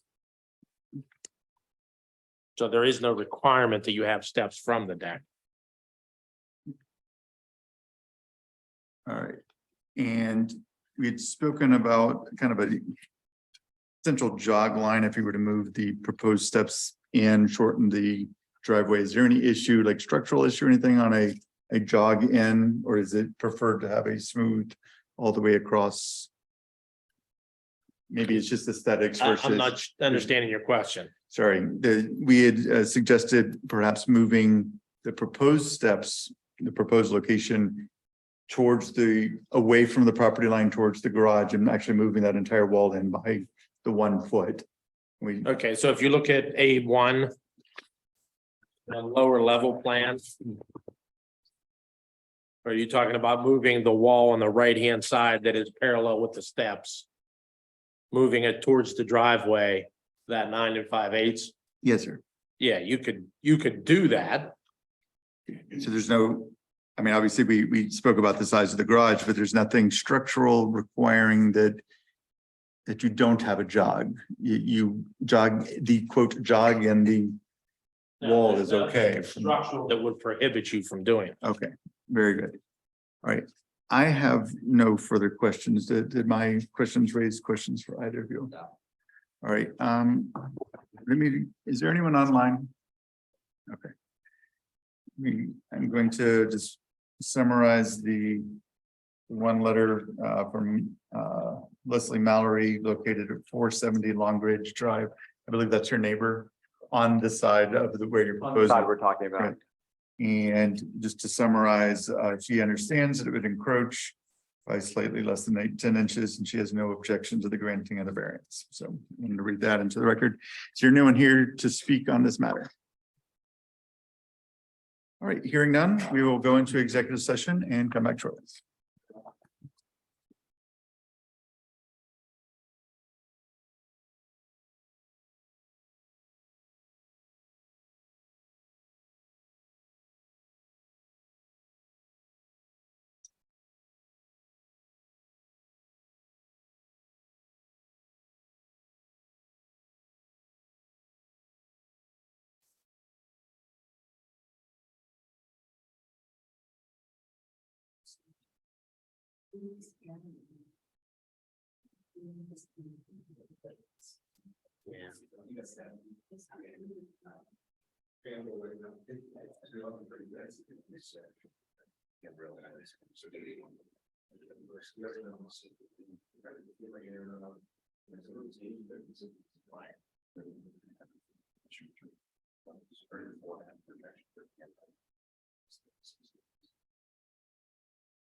I got you.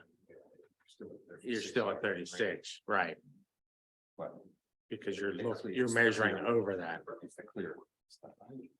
Yeah. Because what do you need? You need an inch clearance or inch and a half? So that's 1.5. And then let's say you put a 2-inch railing, right? So that's 3.5. Right, that's a lot. And is allowing up to 4.5. So you only gain an inch basically, possibly. Yeah, you'd only gain an inch by narrowing the stairs. You can narrow them down, you can narrow them down to 31.5 below the handrail. Okay. But if you have a 2-inch wide handrail plus an 1.5 inch gap between that and the guardrail. For you to grab onto, that guardrail has to be mounted onto something. Right. So the stairs still have to go out there so that you can mount that guardrail post to it. Well, what does it look like? If you look at a cross section.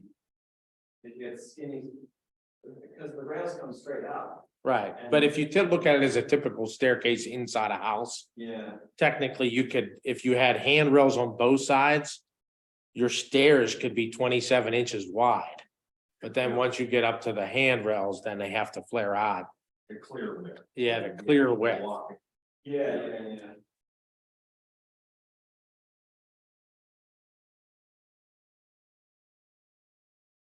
And do you know why the minimum width? Is it about safety or? The 3 feet. Yeah, I mean, or whatever it ends up being effectively, why you can't have 2 feet or, I mean, if you want a skinny set of stairs, just so you can get out, I just wondered about it. I've been doing this for You stop thinking about the, 31 years, 32 years. It's like, it's always been in the code yeah. as far back as I can remember. And I'm going back to a 89, 86 code. It's always been a 3-foot minimum stair width. It seems like 2 feet is better than no stair. But I mean, maybe that's not true in the real world. People trip and I don't know, but I mean, we want stairs because it makes use of the backyard, but safety wise, seems like it's better to have something than nothing. And whether or not it's ease of carrying something up and down the steps with you, I don't know. I know, but if you don't have them there at all, then you're going another thing. Yeah. And or spiral stairs legit anywhere? Yes, you're allowed to have spiral stairs. Okay. Yeah. And they. Yeah, they in this most recent code.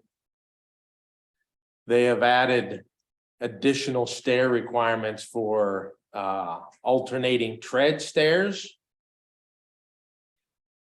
What's that, different Uh, material or? no, it's basically you skip a tread, so your feet.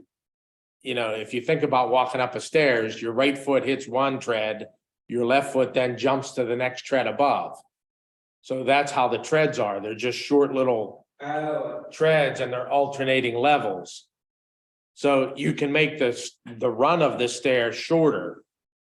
Because you're only stepping, you know, each leg is stepping over the next riser.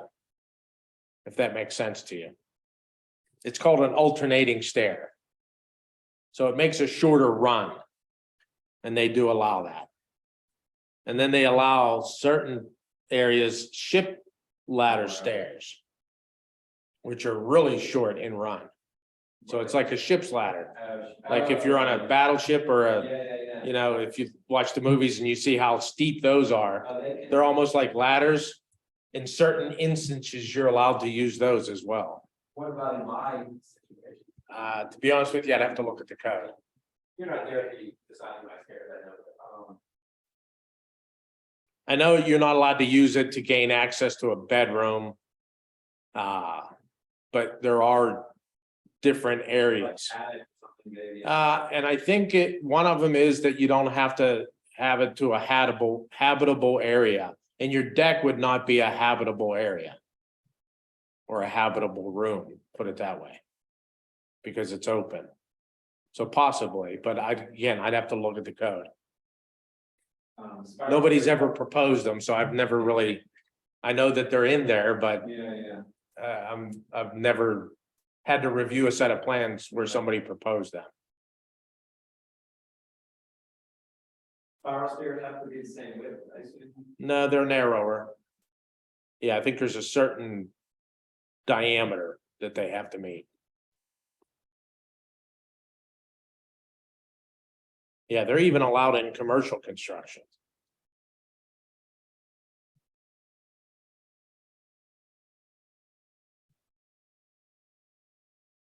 You guys bet on these things? What's that? You guys bet on these things? Nah.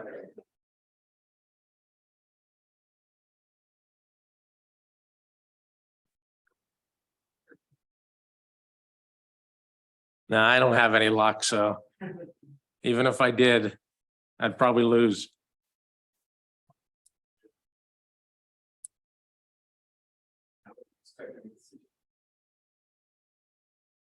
Spiral stair, the clear width at and below the handrail, that spiral stairway should not be less than 26 inches, and the lot line radius not greater than 24.5 inches. So it gives you a pretty narrow for spiral stair.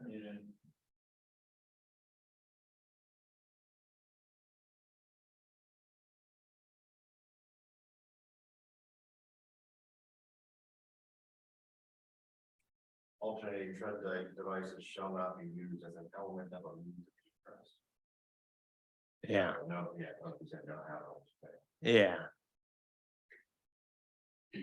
So wouldn't it, you just couldn't do it to a habitable space. So your deck isn't a habitable space, so you could do that. You haven't seen it. What's that? I said you haven't seen my deck. So you Because again, you're not required to have stairs. That's why they're saying you can't have them where you're required to have egress from a space. So it's almost to like what you're saying.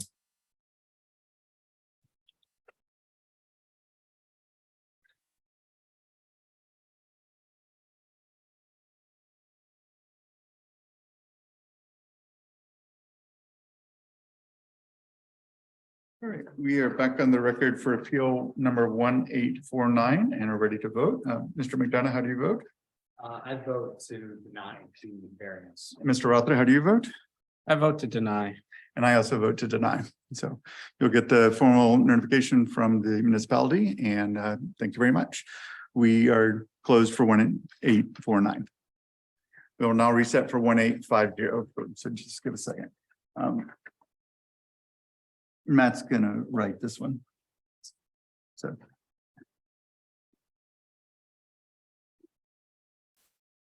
If I don't tell him, I'll forget. I don't write it down, I'll forget. I'm sorry. If I don't write it down, I'll forget. Well, we'll see my other one. You'll see. Oh. Yeah, I was supposed to do that.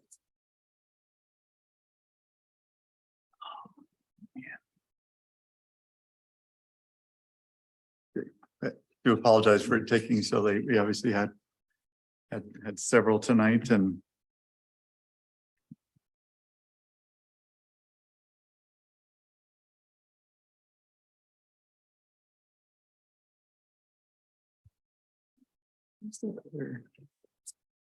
Number, oh, word on the back of this. Okay.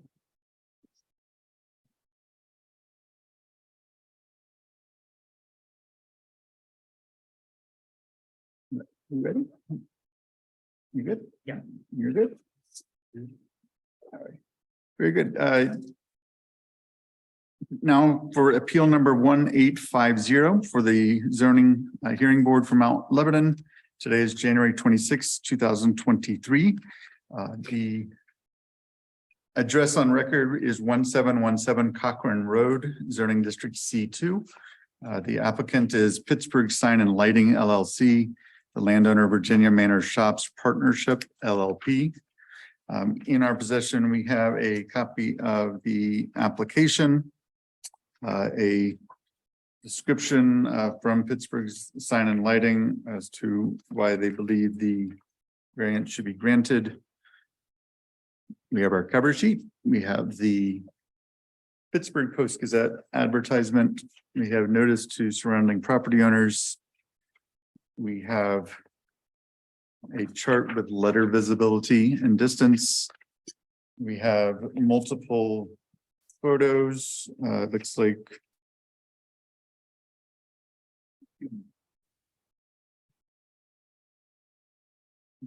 approximately 8 or 9 pictures from Blair Image Elements.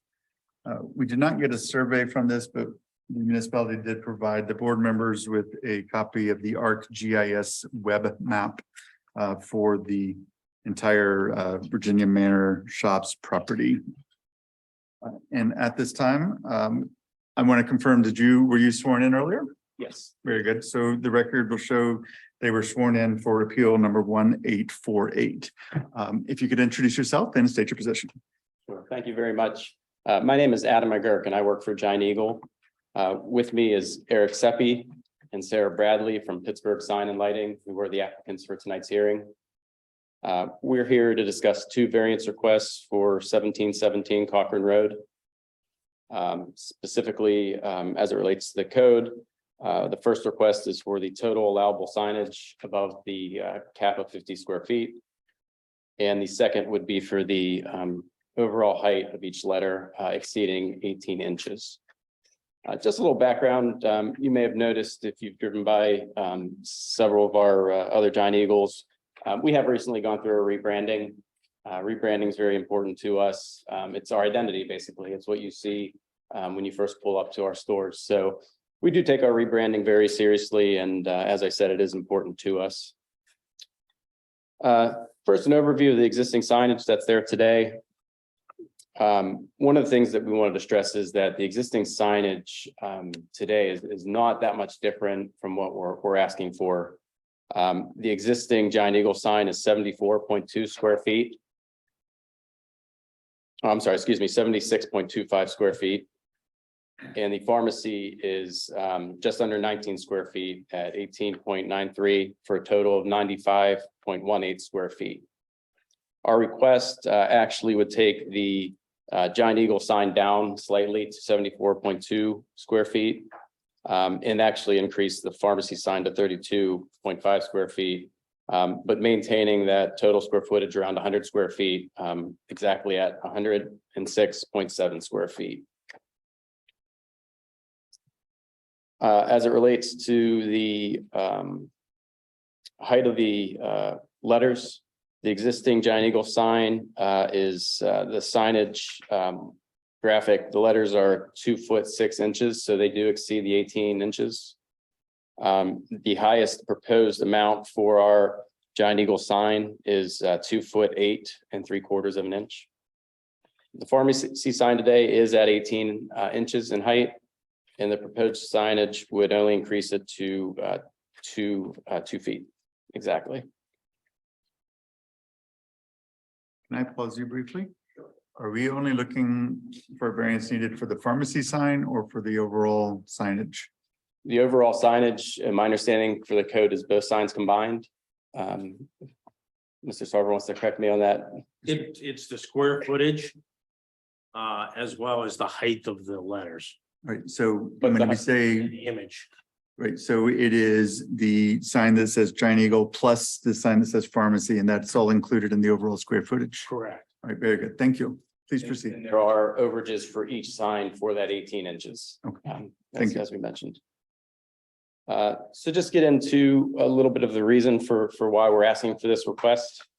You know, a lot of this is beyond our control with what you see out at the site today. The road configurations, they are what they are. They're not something that we can change. The approaches to the store coming through Green Tree Road or Cochrane Road, those exist as they are today. We cannot change those. We did not create those.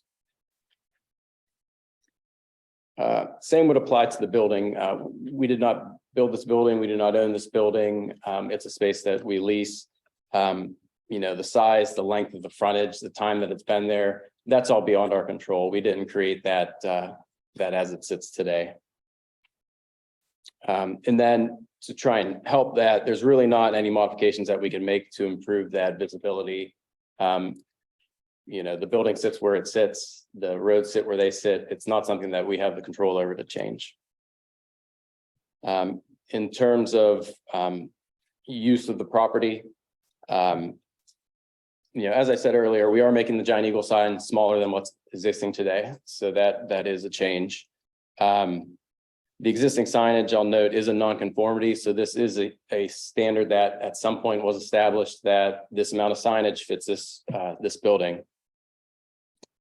Since the existing signage has gone up, the trees have grown and matured, so that does limit visibility as well.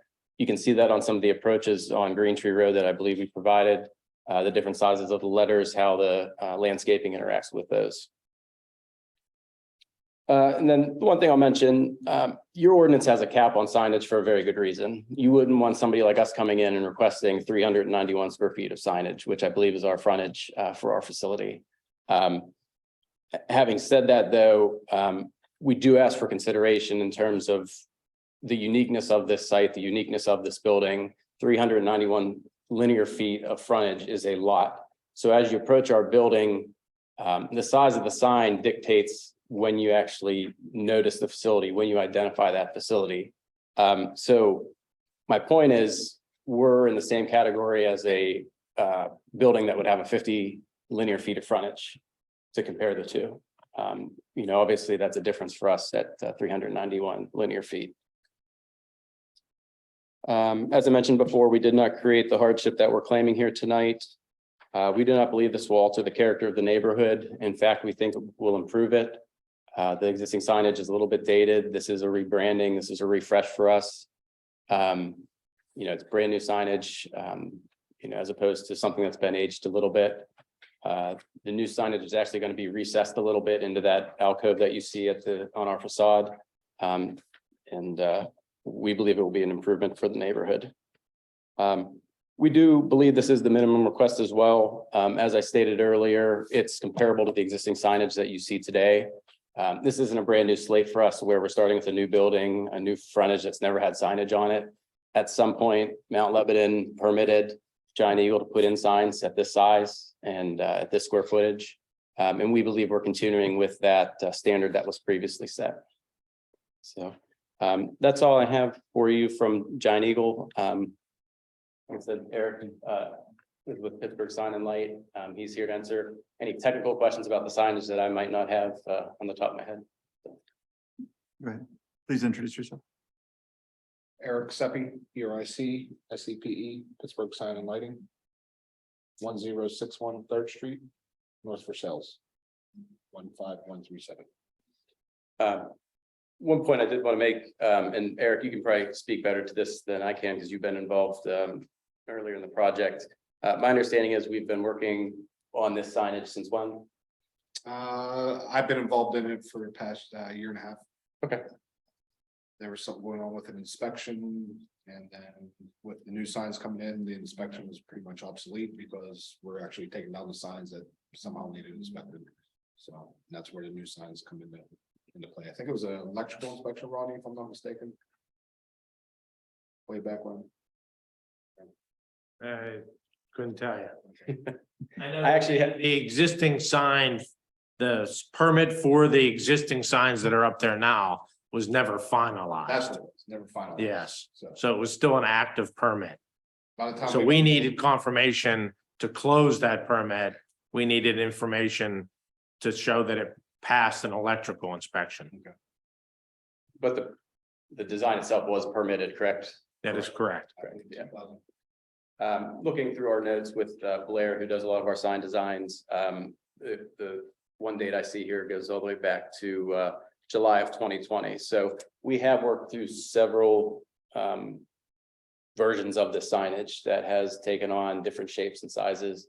Mr. Sarver, you've been more involved in that than I have, working with our team, so I'm sure you probably speak a little bit better than I can in terms of how many designs and changes we've made to this package. My understanding is this is actually one of our last stores that hasn't been updated with our rebranding yet. Do you know when the current sign was installed? We have a permit from 2015, I believe. Shortly after that, it was probably installed. Right, thank you. Any other? Pretty much covered everything I had to say. No, I mean, I don't want to repeat, we've been here a long time. I feel bad for you guys going through all this. I don't want to stand here and repeat everything that's in the packet. I'm sure you've reviewed it. You've seen the pictures. You know, I think our comments represent a lot of what you've seen in the packet. So, thank you.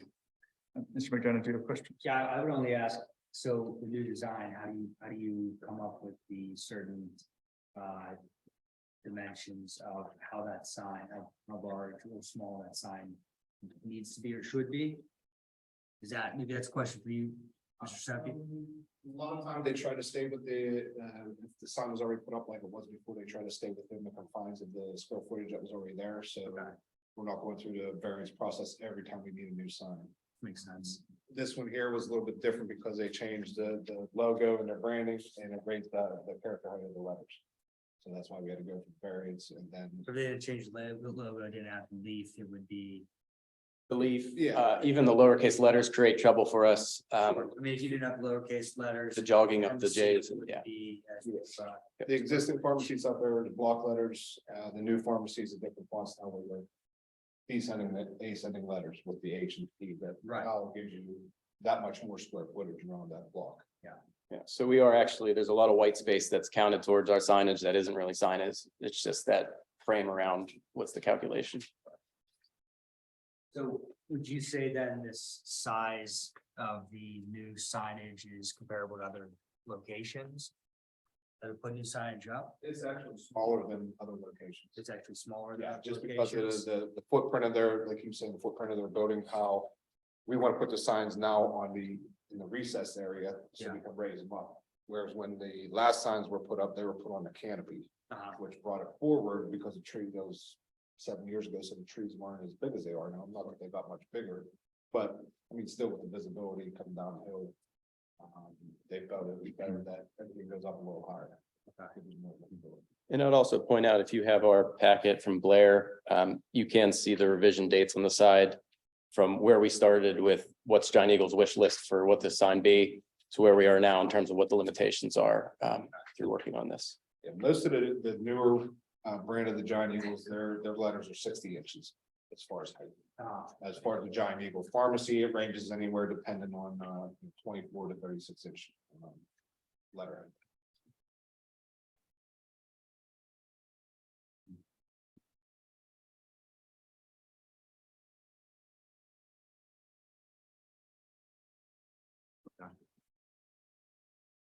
I don't have any further questions right now. Thank you, Mr. Rutherford. Is there any difference in illumination and lumens between the existing sign and the proposed sign? No, you're just having, I mean, I can't answer what the correct actual lumens are going to be. You're going new faces versus old faces, new LEDs versus old LEDs. So they will be a little bit brighter, cleaner, but it's not going to be, night and day brightness. With the exception too of how the sign's positioned, because the old Giant Eagle sign sat out on the edge, projected more. This one is recessed into that alcove that you can see is set back 10 feet, I believe. So that will limit illumination compared to what's there today. It's going to look brighter because you have different colored reds in plastic. So you have a darker red with the existing Giant Eagles and the newer ones more of like an apple red kind of color to kind of go with their image as far as an apple. So it will be brighter, but not lumen brighter, clean bright as far as brightness, new brightness, I should say. Would that, I guess, difference in brightness cause any concerns or any issues with distractions for motorists No, coming down? it's not going to be a projected brightness. Like I said, more of a new brightness. Like an old car versus a new car. You got a nice, clean, dirty car or old car and a brand new shiny wax car. That's the difference. It's not going to show any amount of more light than what's up right now, as far as a cleaner, newer light. Okay, thank you. No question, no further questions. So.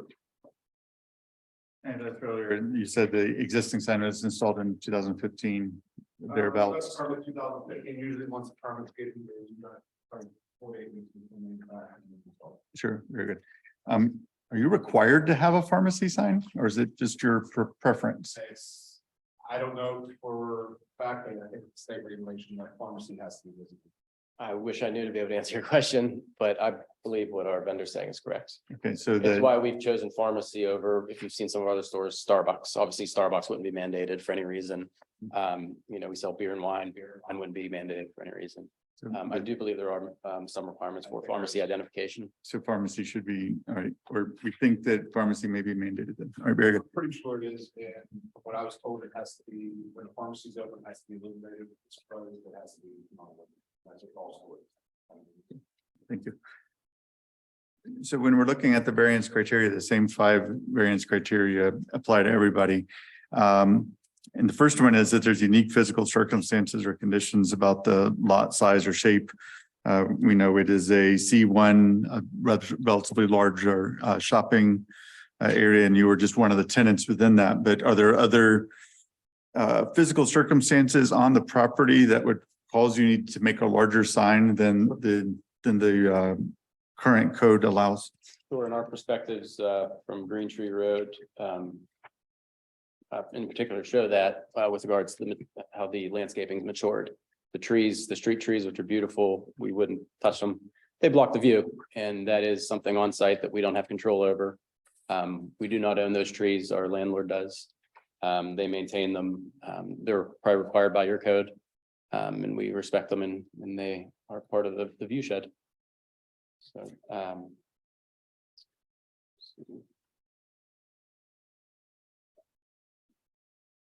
the other point we mentioned was the size of the building, the 391 square feet. How far do you approach before you actually identify what this building is? You know, a 391 linear foot building is held to the same standard as a 50 linear foot building. It's not really a fair comparison for us in terms of being able to identify what we are. And we have no control over that. When you say it's the size of the building, is that the size of the space that the Giant Eagle exists in, or the entire building? My understanding is that's the Giant Eagle space. That was what was on our 2015 permit. That's where I pulled that from. And just for clarification, under the one section 823.5.3.2.3.1, it says for each first floor storefront having display windows facing the street and having access to that street, a maximum of 1 square foot of sign area shall be permitted for each front facade for each linear foot of interior width. So that's what he's referring to, that if you take the interior width of that storefront, you have 391 square feet of signage that you can put up. But then it basically states further that provided that no sign shall exceed 50 square feet in area. So technically, by the ordinance, they'd be allowed 391 based on the interior width. But each sign cannot exceed 50 square feet. So their Giant Eagle sign exceeds 50 square feet. The pharmacy sign does not. Thank you. And just based on what you said, that is each storefront within the development, not the development as a whole. Right, it would be each individual tenant space within a development or a building that would be allowed 1 square foot for each linear foot of interior width. The square footage of the sign, it would be the Giant Eagle plus the leaf on top. Yeah, so that's limited to 50 square feet. So they're proposing 74.2. 74.2, which is actually smaller than what they have up there now. By what? 2 square feet. Correct, yes. However, the image and the letter size is higher than the allowable 18. So that in the Giant Eagle sign, it's the area as well as the height of the letter that is being requested for a variance. And the pharmacy sign, it's basically the height of the letter. The square footage is under 50. Also, You did say earlier, I'm sorry, you did say earlier, the current sign block letters are 2 feet high? the proposed pharmacy block letters are 2 feet. Are they current Giant Eagle? The current Giant Eagle is 2'6". So they are a nonconformity as it exists today. And ours, with it being lowercase letters, with the jogs that we have, It's slightly over that. It's 2'8" 3/4 of an inch is the biggest, which I believe is the L. Yeah, the L on the Eagle. If you look at the 13 of 19 page, But the original sign that's currently there right now. 2.5 feet 2.5. tall, So correct. Okay, So our request is slightly over 2 inches more than that. already over that variance to begin with at 18 inches. Yes, it's non-conformity for height as well. Yes. You spoke to obviously somebody approaching and being able to see the sign with the tree growth. And I understand that you're going through a rebranding effort. If you were to physically take the existing letters up that are there now on the facade and move them up where they were above the tree line, that solves that issue. Is that correct? So the issue isn't necessarily the size, it's just the placement of the letters. Well, if you look at the rendering, though, we are very limited with how high we can go because of the leaves on the logo. No, I'm sorry. If you took the existing letters, what is currently on the building now, Oh, yes. and you moved them up, Yes, for the I old don't know, signage. 5 feet, 6 feet, and that clears your tree issue that you currently have, is that? With, technically, no, because these actually aren't on the building. They're placed on top of the canopy. Sure. So I mean, they're if you standing, were to, so you right, could build a install stand. them on the building, I guess. If we move them from their current location and place them on the building, which is different than they are now. Yes. Yes, you could. Yes, And that would clear your tree issue, is that what I'm? it would help. Yes. Okay. Yes, I can't say for sure that it would clear all the trees for all the approaches, but certainly the higher you go, the more clearance you're probably going to get. Sure, okay. One of the other criteria, number 2, is that if there's no possibility that it be developed in strict conformity with provisions of the zoning ordinance, and that the authorization is necessary to enable the reasonable use of the property. I know it's been a Giant Eagle for 50 years. I don't know the exact, but I mean, you're reasonably using the property now as a grocery store, whether or not you have old signage or new signage, correct? Yes, we are, but keep in mind, it was determined at some point that approximately 100 square feet of signage is appropriate for the use of this site. We didn't necessarily establish that. That was something that we proposed that was permitted by the municipality. So the reasonable use is a grocery store with what's been accepted as approximately 100 square feet of signage, which is right around what we're proposing. So I understand the question, but I would argue that the use of the property is with that signage that was previously approved. I mean, You could operate any business without any signage.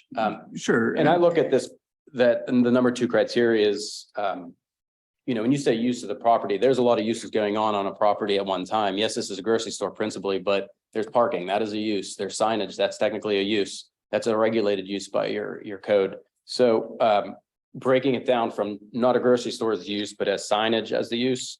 Again, I'd argue that the existing nonconformities demonstrate that this is an appropriate and acceptable amount of signage.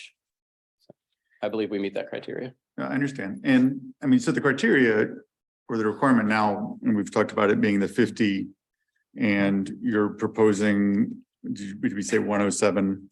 Just under 106. I mean, it's more than twice what our minimum is. but again. It it's already not- is that. It's not for the pharmacy, so it's Not- really only 24 square feet. Only Which 20. is less than the 76 that's there today. So we are actually making it more conform with your code by doing this. So the main sign is more conforming then, Correct. and then the pharmacy sign is less conforming. Is that what I'm understanding? Yes. Can you reduce the pharmacy sign size to make it conform or closer to at least as conforming as it is now? The tricky part is the way that the 18 inches affects the square footages. But I believe, I mean, you're the designer more than I am for signage. Could you achieve a pharmacy sign? You can make one smaller, but it's gonna be the visibility that you're not gonna see it. And So- it is under the allowable 50 square feet. That's right. So, yeah. It's under, And there is a lot of dead space we're talking about that they're getting. and the reason why it Sorry, is 2 it's feet not. is because like I said, but a decent MP is 7 gauge. So Yeah. that's adding to that. So you have a lot of white space there that you're being set square footage that you're not actually using. So this is for Mr. Sharper, when we talk about the letter size, is it per letter? Or is it per word, the minimum and the maximum per word? So when I look at this, I see that the bottom of the P comes all the way down here and the top of the H is higher. So are we looking at a minimum size per each letter or for the entire word? It's the letter. So if you look at the section, it says the maximum letter, comma, number or symbol area Mhm. of the sign shall be, I'm sorry, I take that back. The maximum height of a letter, comma, symbol or number shall be 18 inches, period. So it speaks just of letter, symbol or number. So if it had a number on it, it's such, so we look at it as just individual letter heights. Not the combination of the whole thing. And So like he said, with the giant eagle, the L is the highest number. In eagle at 2'8" 3/4. Mhm.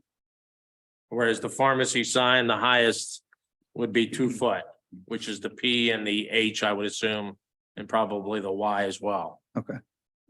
So the other, the A, the R, the M, the A, and the C are all less than. I don't know, are they less than 18 inches? They're probably pretty close to 18. Yeah. Without having to scale over here, we didn't have to scale them up. They were little one. in the meantime, the leaf symbol over the proposed, is that, do we know the size of it? Or is it on one of these charts? Yeah. Probably on a chart. Go back to things. It is labeled as that of that 74 square feet is 6.9 square feet. Oh, I see. Very good. Yeah. So the other smaller case in pharmacy are 20 inches. So they're slightly over. And is that leaf symbol considered the same as a letter from size perspective, or is it different? Yes, 18 inches. So it is So- 18 inches. No, they show it at 2 foot, 3.5. Okay.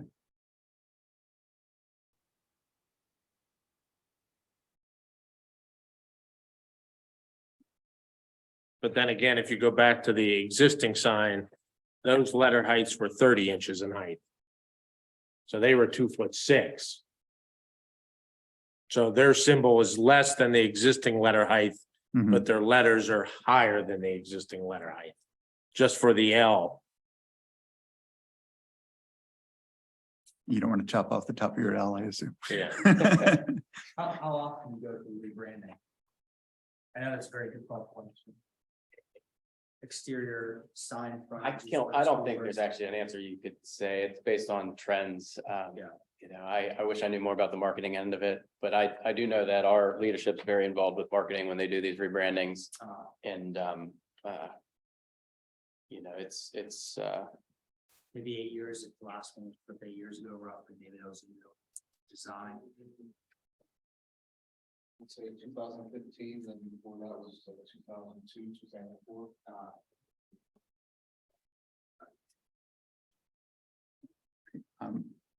I have no further questions. Did you have further questions? No, I don't. Mr. Author? Earlier, you mentioned that the pharmacy is, if there's a pharmacy, you're required to label a pharmacy. Is there any requirements to that label or to that signage for the pharmacy that would kind of help, I guess, strengthen the need to go above the 18 inches?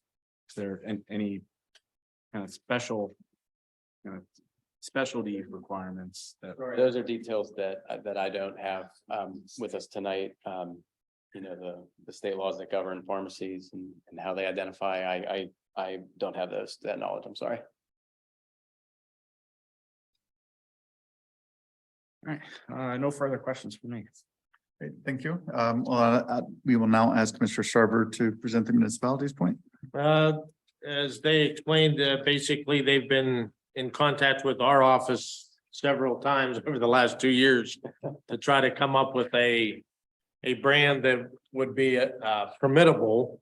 And this is their last version that they then chose to seek a variance.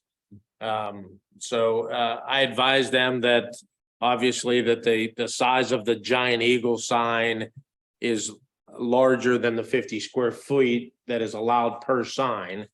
So they are under the allowable overall square footage. Except for the comment in the ordinance that says each sign is limited to 50 square feet. And they are over the letter height.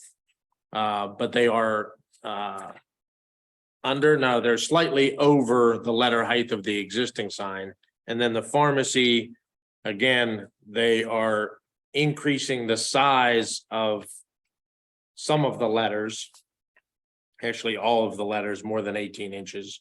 But they are under the allowable 50 square foot of signage at 32.5 square feet of signage. So the variance tonight is basically for the square footage of the giant eagle sign and their letter heights, including the symbol. And then the letter height of the pharmacy sign, because its square footage is compliant. And we are treating for this purpose, the giant eagle sign to be different from the pharmacy sign. Correct. It's two different signs. Very good. Is the apple leaf mark considered part of the giant eagle sign, or could it also be considered a third sign?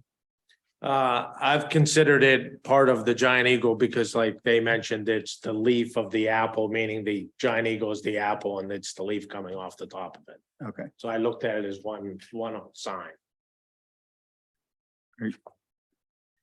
And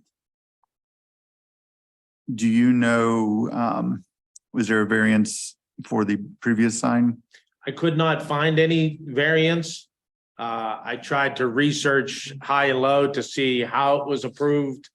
The only thing I can think of is that there was some verbiage about canopy signs in the old ordinance, as well as the sign before the existing sign now was a lot larger than that one, and it was on the left upper wall of the building.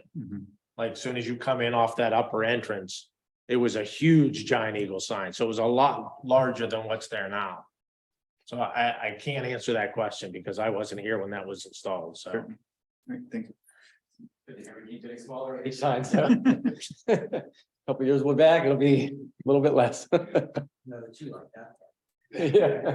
We're gonna do questions for Mr. Sherman and Mr. Rother. I do not. All right. At this time, we'll allow, is anybody here to speak on the matter? No, we're just here for fun. Great. Anyone online? All right, anything else? All right, at this time, we'll go into executive session. Adam, can you spell your name, last name? G-U-R-K. Rodney, I'm going to ask you again when we go back in. Does the municipality have a point, have a, They do not. okay. I'll ask you again on the right. Thank you. And Eric, it's E-R-I-C? S-E-P-E.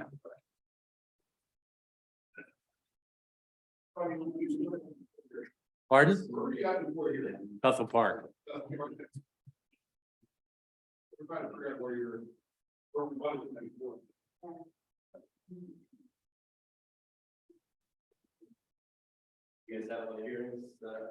Are you from North Versailles?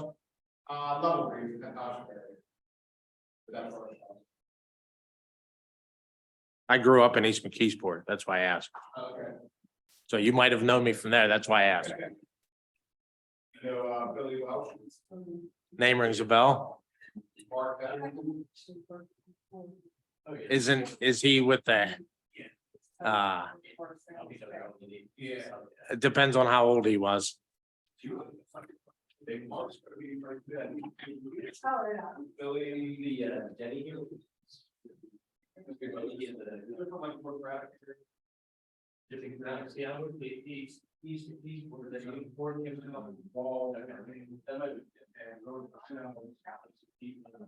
remember the South Tower one.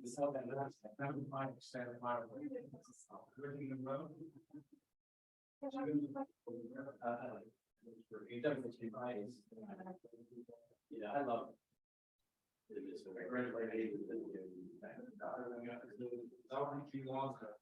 Issue the same permits. Right next to it, maybe just got so repetitive that needed some town.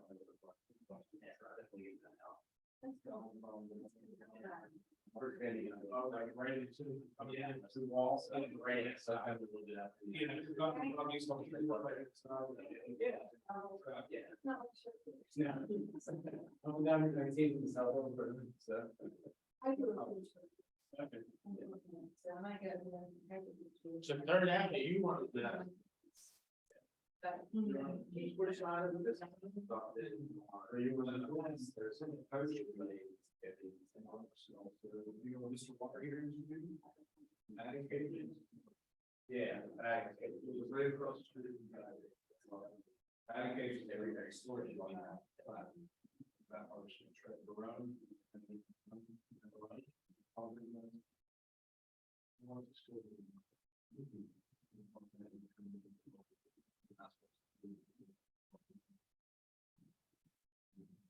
Yeah, I've been over there for mine, it's out here.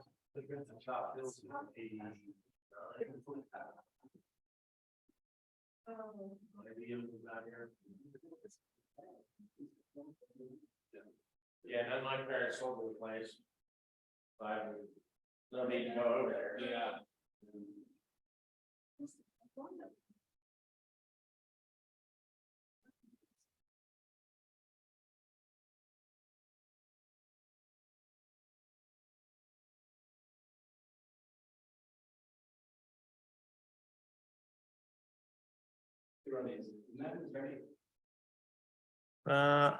I don't think he is.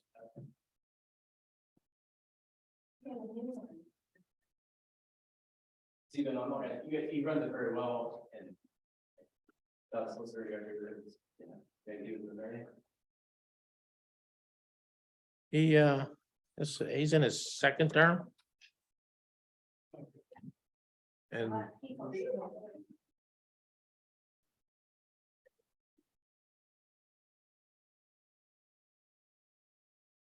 it might have locked the doors.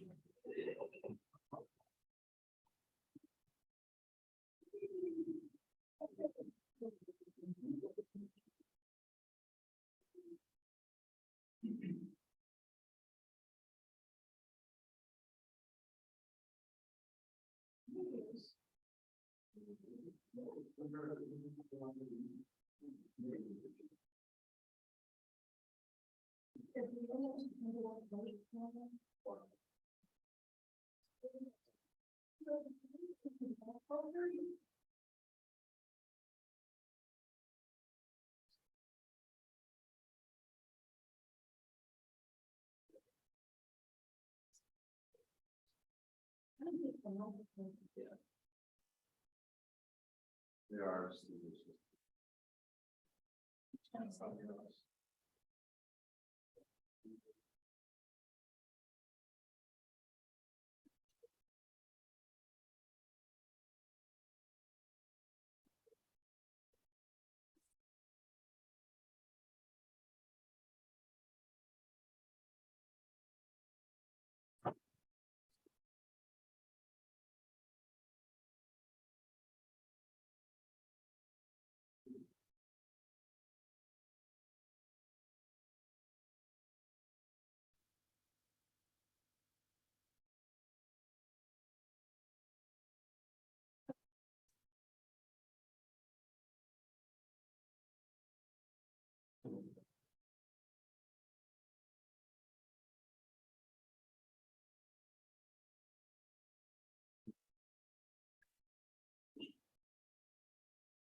Right now.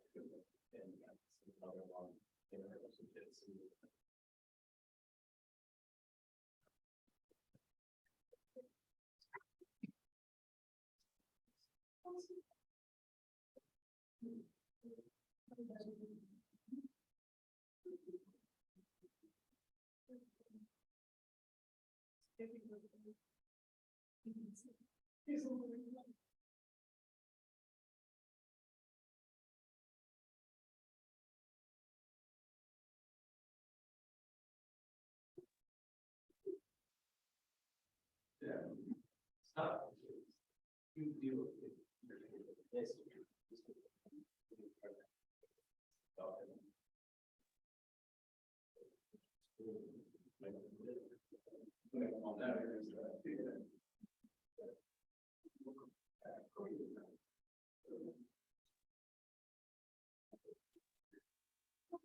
How many hearings do you guys have when you have a meeting? Typical or? Nah, I couldn't tell you the last time we had 3 in one night. We have four one time. This is the latest I've been here. I used to work. I used to work for Mid Township, and we had a public hearing for Walmart that went until almost 2 in the morning. It was insane. Well, I'm sure they talked about it, they talked about everything for the blade grass, but no, it's for the actual development of it.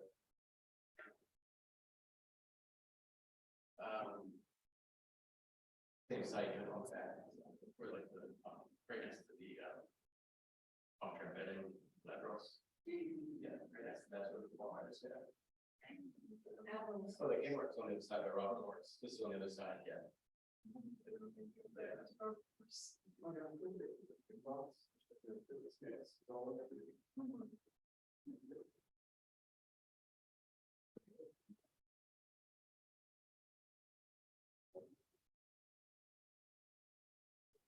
Yeah, that was a show.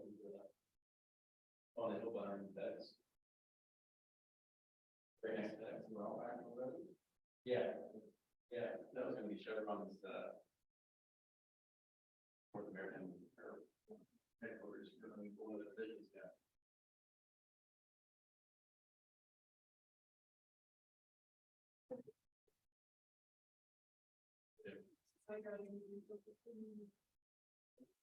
One president they had, all that. He really changed, I think how that started. Progressive was good.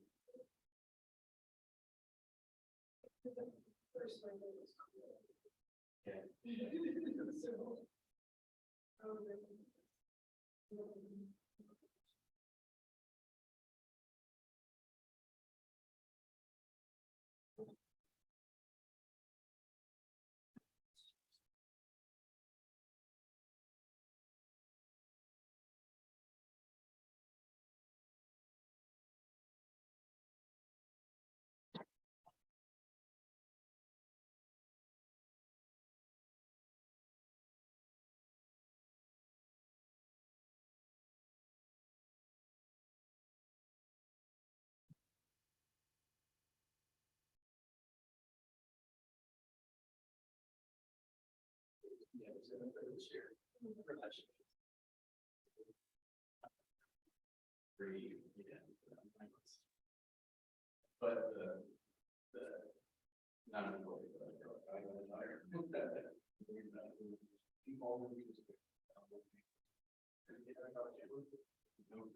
My all the seats.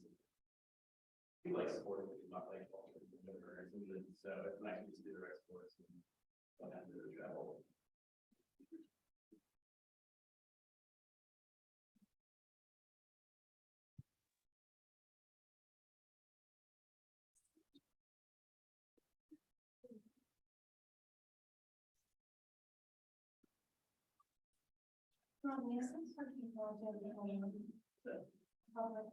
Yeah.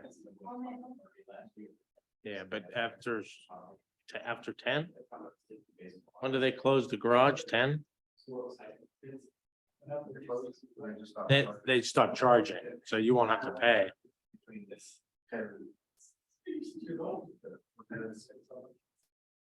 I mean, he's not there to collect them. Nah. He could stop, so I can just drive out.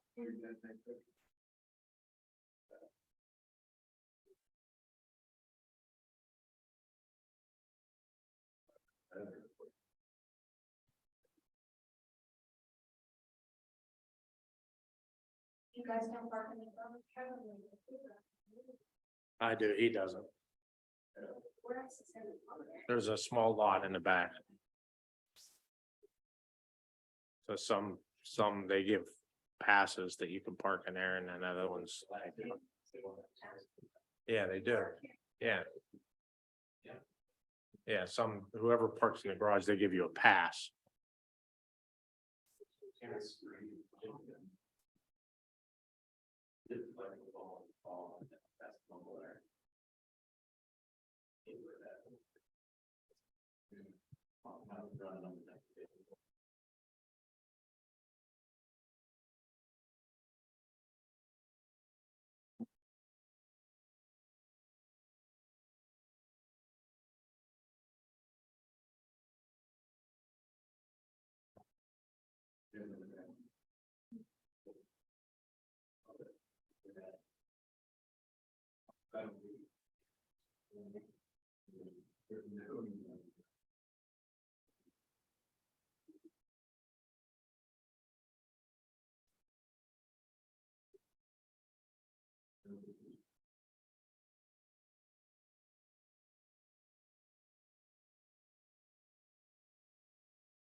Did the one person get off after the first case?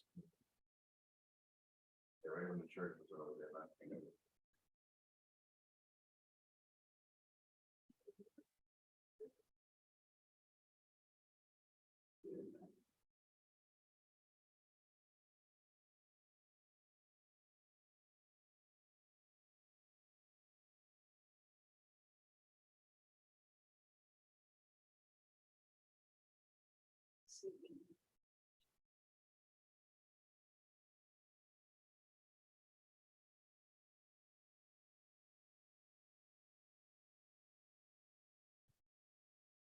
I don't know, I'm looking forward to that. They follow the 27. Wasn't even fun. Yeah, they really got tough on those regulations.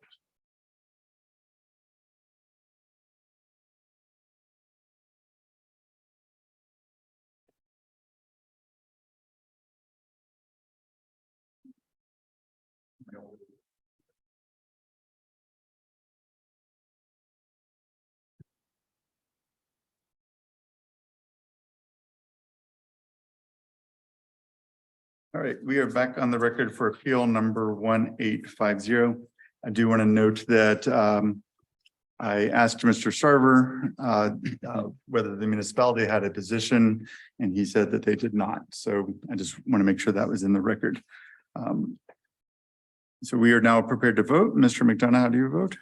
I vote to approve both the Giant Eagle and the Farm Society. And Mr. Rothra, how do you vote? I vote to approve. And I also vote to approve. So we will prepare the proper paperwork and get that over to you. And with that, 1850 is adjourned. Thank you. You too. Yeah.